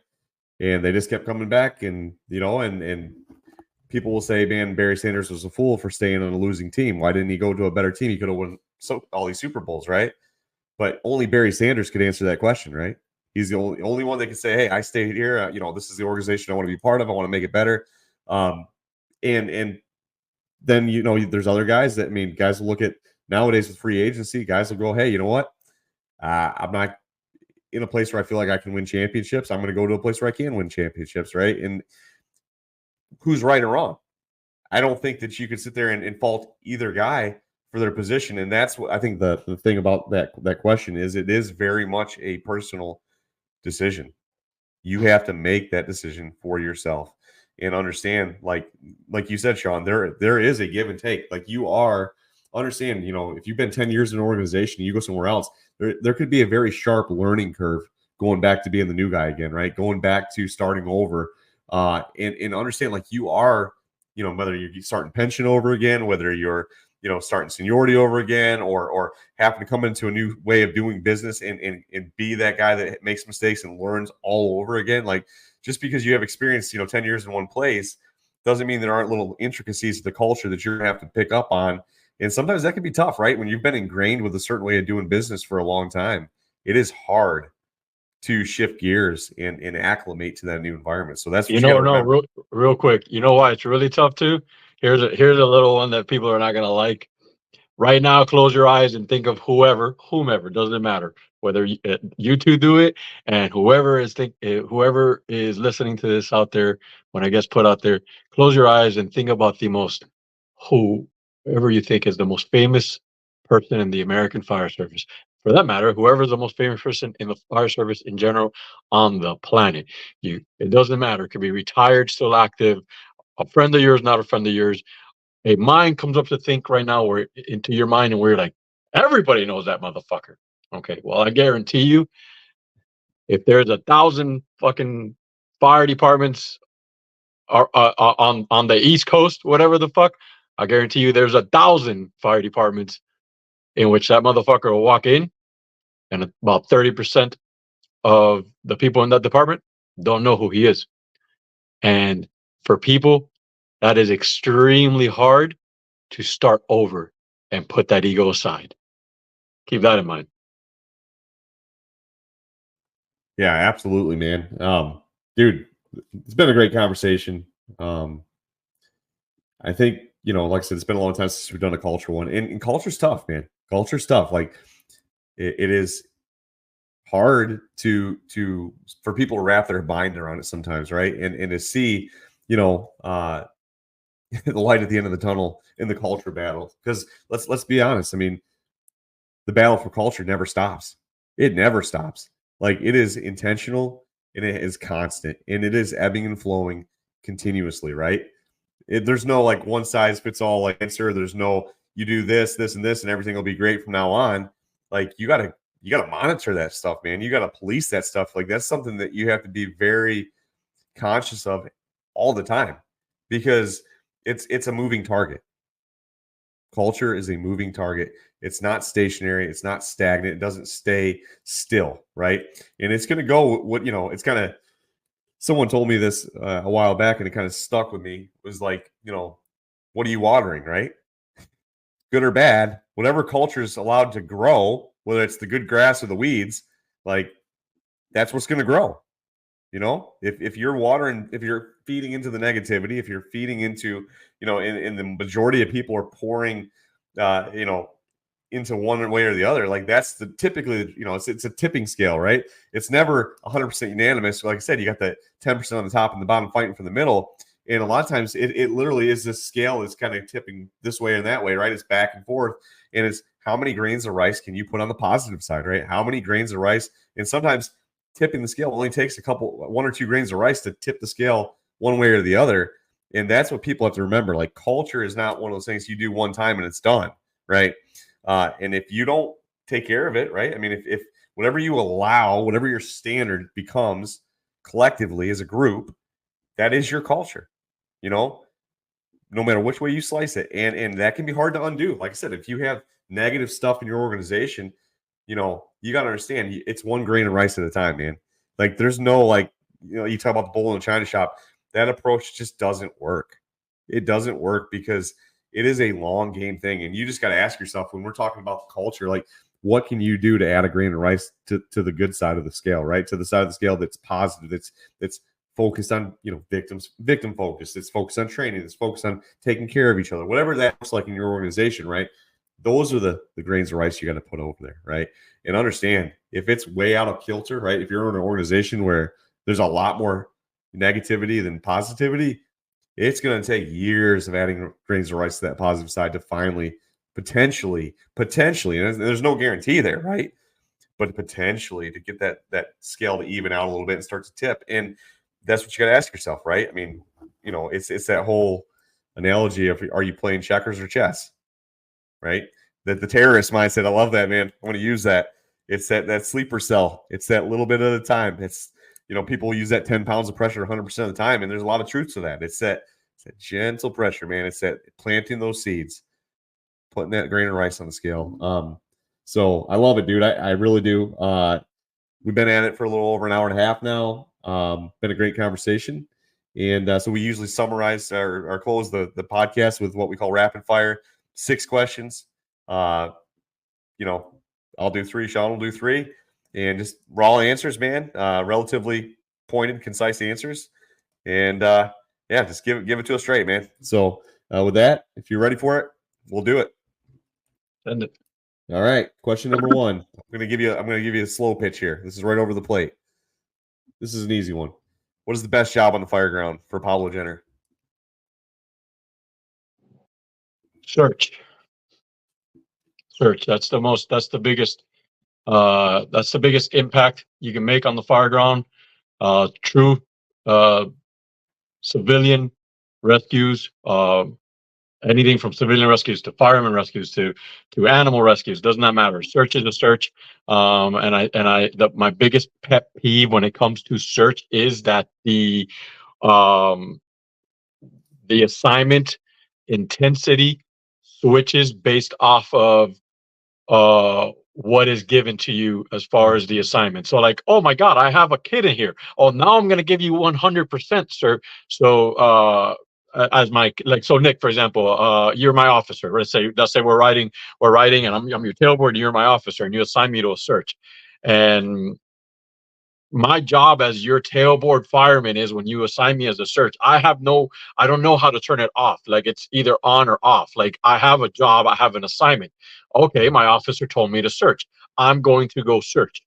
So now that I have confirmed entrapment of whatever, my search changes. No, that by definition means that my search was not good. I was not giving my officer a good search if my search changes based off my assignment. Yeah. Don't get me wrong. Understanding my assignment now tactically changes my direction of search. Oh, we're searching for a kid. Copy that. Now I get to understand that, hey, let me target maybe the closets a little bit more. I don't know, the bunk beds a little bit more. A targeted search of a certain window a little bit more.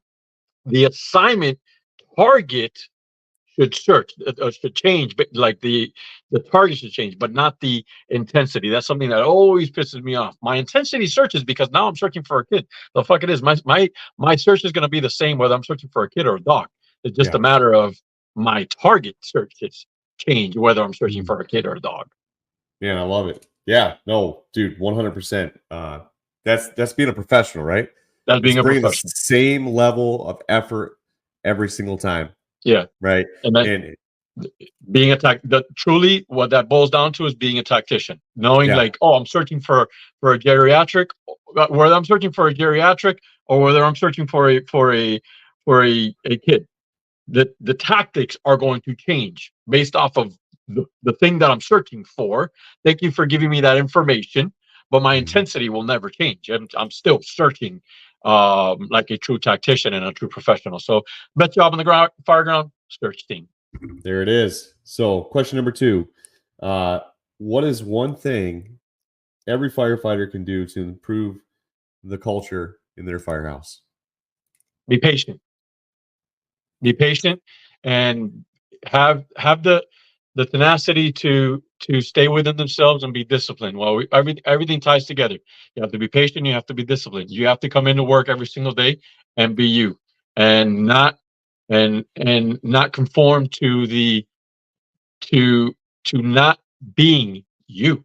If you want to come in and at 2 hours before shift change, make sure you do that every day. Then, if you do a certain check off, make sure you do it every day. Don't just start dropping your level of intensity, because the moment that you do that, then they're going to the other people, so to speak, are going to win. So you have to be patient.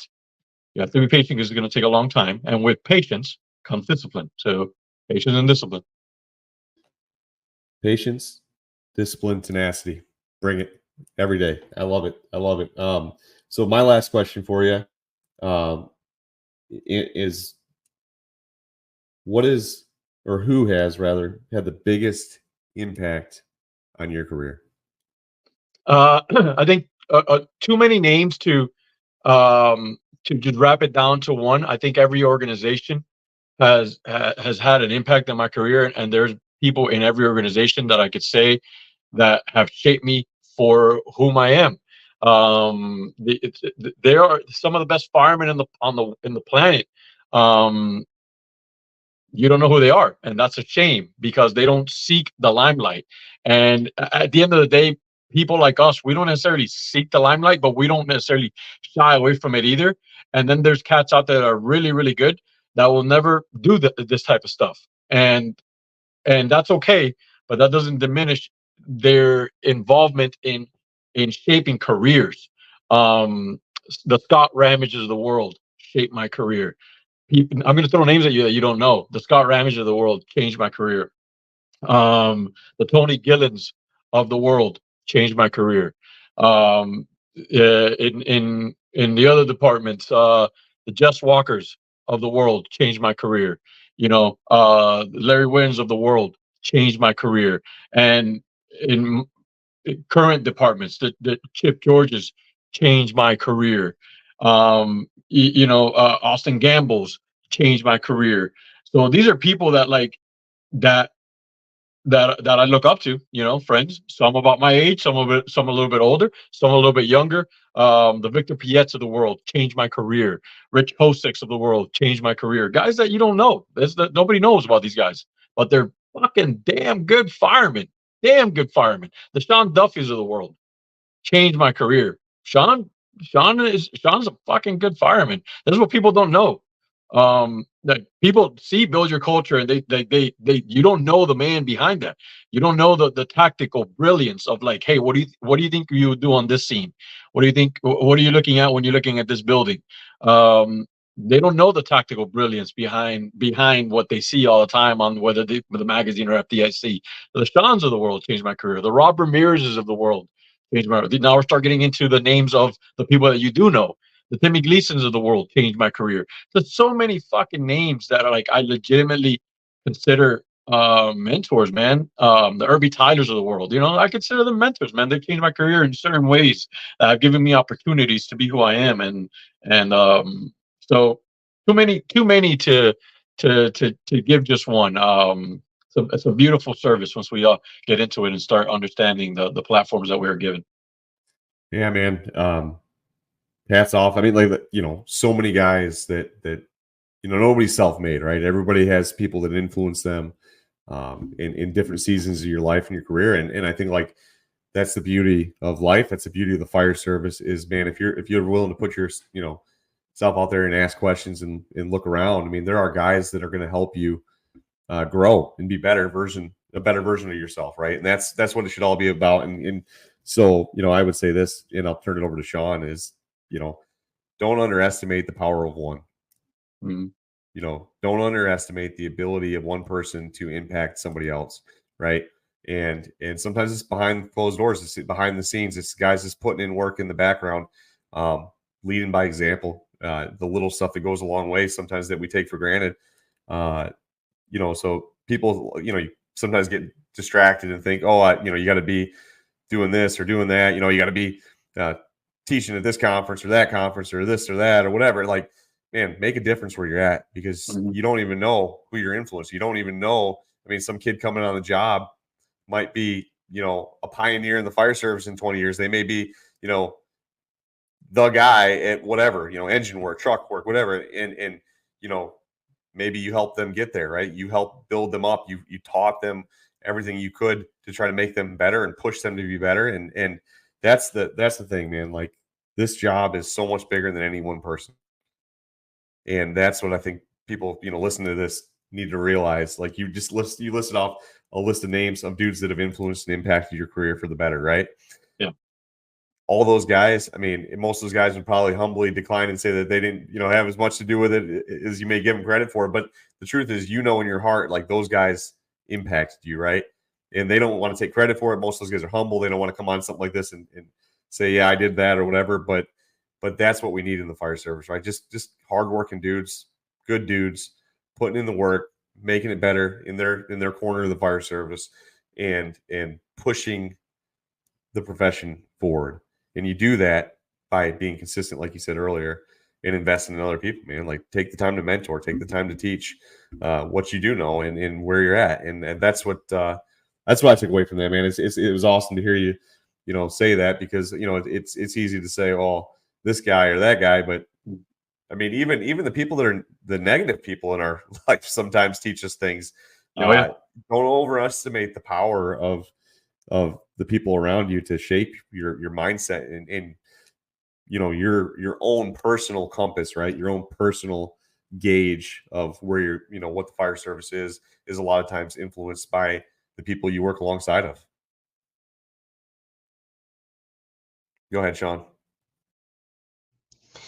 Well, I'm going to say that, Pablo, you don't give yourself enough credit either. Before we were friends, you were training me, and I learned a lot of what I know through guys like you, and, going to fires together and stuff like that. I picked up a lot of things from you. So, like Nick said, nobody's self-made. So, give yourself a little credit too. With that said, yeah, at any time, man. With that said, your current role is obviously in training. What would be your best advice that you would give those recruits, or any recruits coming in for that matter? Don't lose your passion. It's we always, we hear the term, it's okay to love the job. It's not, it is, it's not just a term. It's not just a cliche thing. It's okay to love the job. Don't let anybody take the the fun away from it, but at the same time, understand what it is for real. It is for what it is. This is not a movie set. You're not going to come every single day and be jumping off fucking cliffs and doing rope rescues off the side of a building and fighting 3 alarm fires in which you're at the second story of a 5-story building, trying to make a push. It just, they're few and far between. Those calls are few and far between. We're public servants.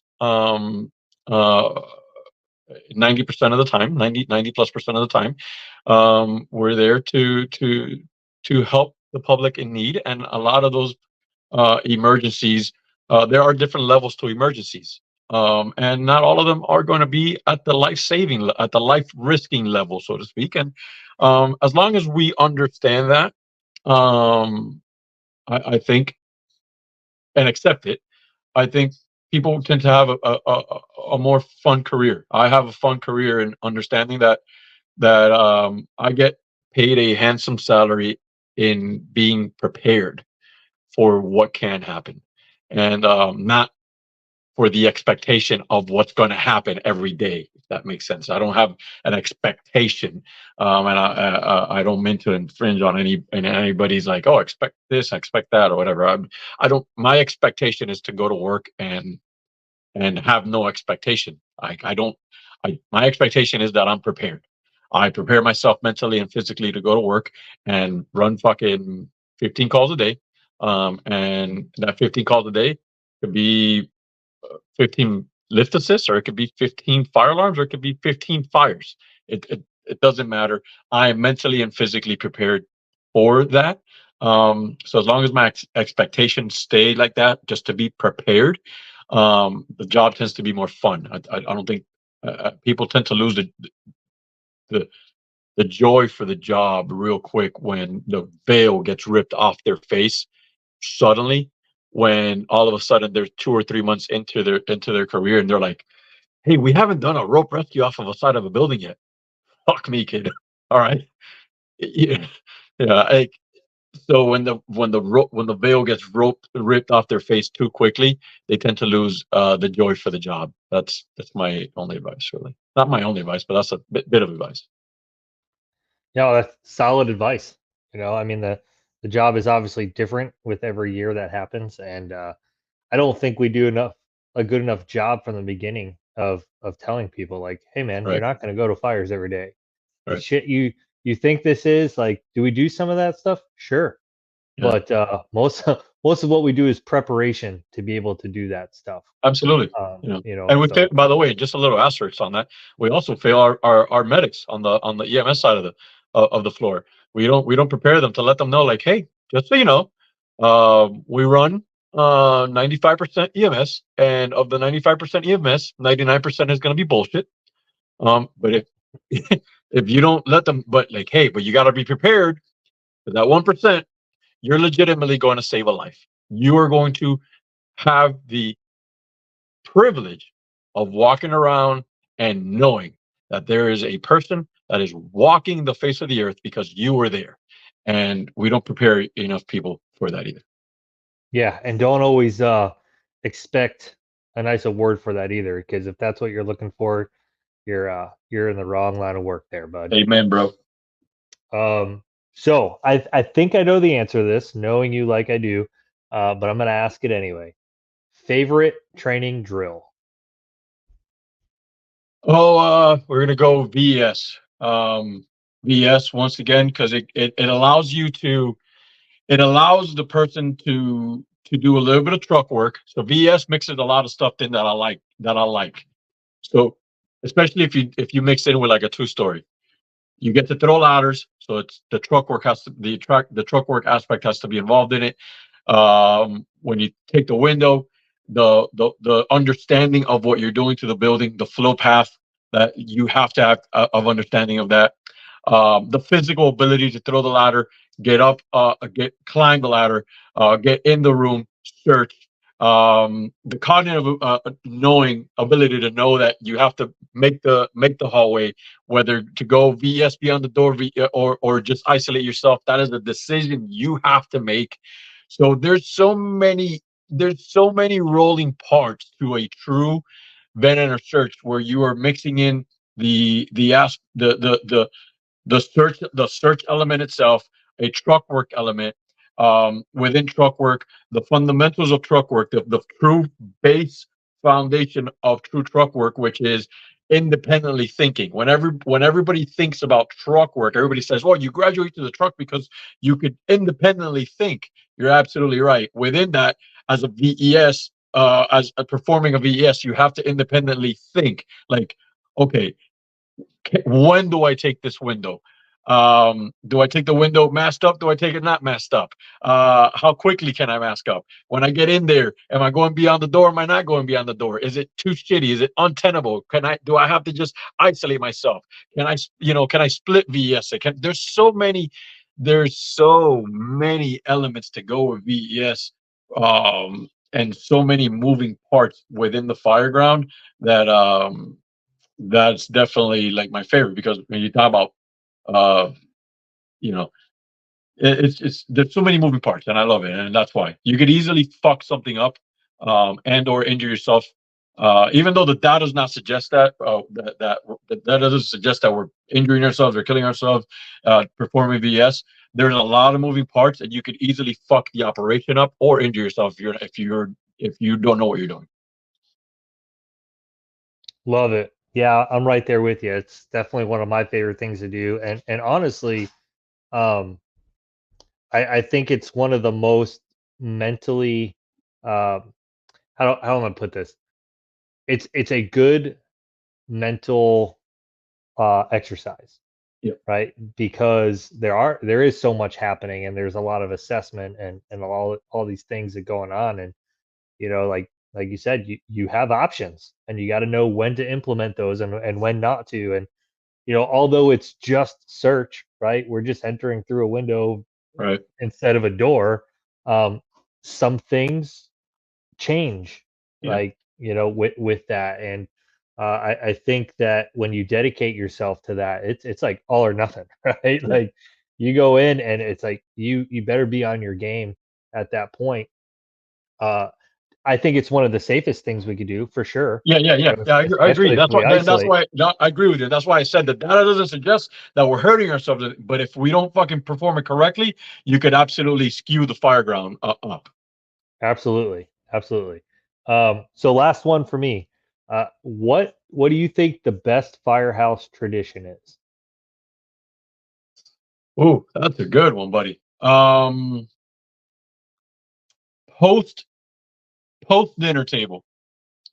So the family time, the post dinner table, the evening, the evening time. The trucks are checked off already. Hopefully you've ran a fair amount of calls throughout the day. Hopefully you were able to get a good dinner in. Um, the the dishes are cleaned, and then the guys that go to sleep early, you knock yourself out, bro. You boo boo. But that not for us here in the East Coast, whatever, that 9, 10 p.m. time, 10:30, man, just hanging out. Those are the guys that, like, now you don't need to be up. Those are the guys that want to be up. And that's the best one right there, man. Like, the guys that want to be up, not to watch a movie or nothing like that, just to hang out, whether it be talk tactics, talk culture, sit in the recliners in the bay, go out in the front of the apron and sit on and sit on the front bumper, watch traffic go by or watch people move by. Go to the If you're in a more rural setting, go to the rear of the station and light a little bonfire, wait for the next car to come in. Man, coffee, like that coffee at 9 o'clock at night, that type of shit, while you're literally just hanging around, and that's where you really start getting to know your guys, and your girls. That's when you really start, because the guys that and the girls that went to bed, those are whatever, it is what it is, nothing wrong with that. But those two or three that stay up with you, those are the ones that they just want to know you, and that's where you connect with real friendships, and that's where you start realizing where your culture really does start happening right there. I love that. That's like my favorite part of the day, really. Solid answer. And I'll bring it way back years for both of us. Um, Along that same lines, Station 11, out back with the fire pit, smoking cigars, drinking some Cuban coffee. Like, that That's was it, bro.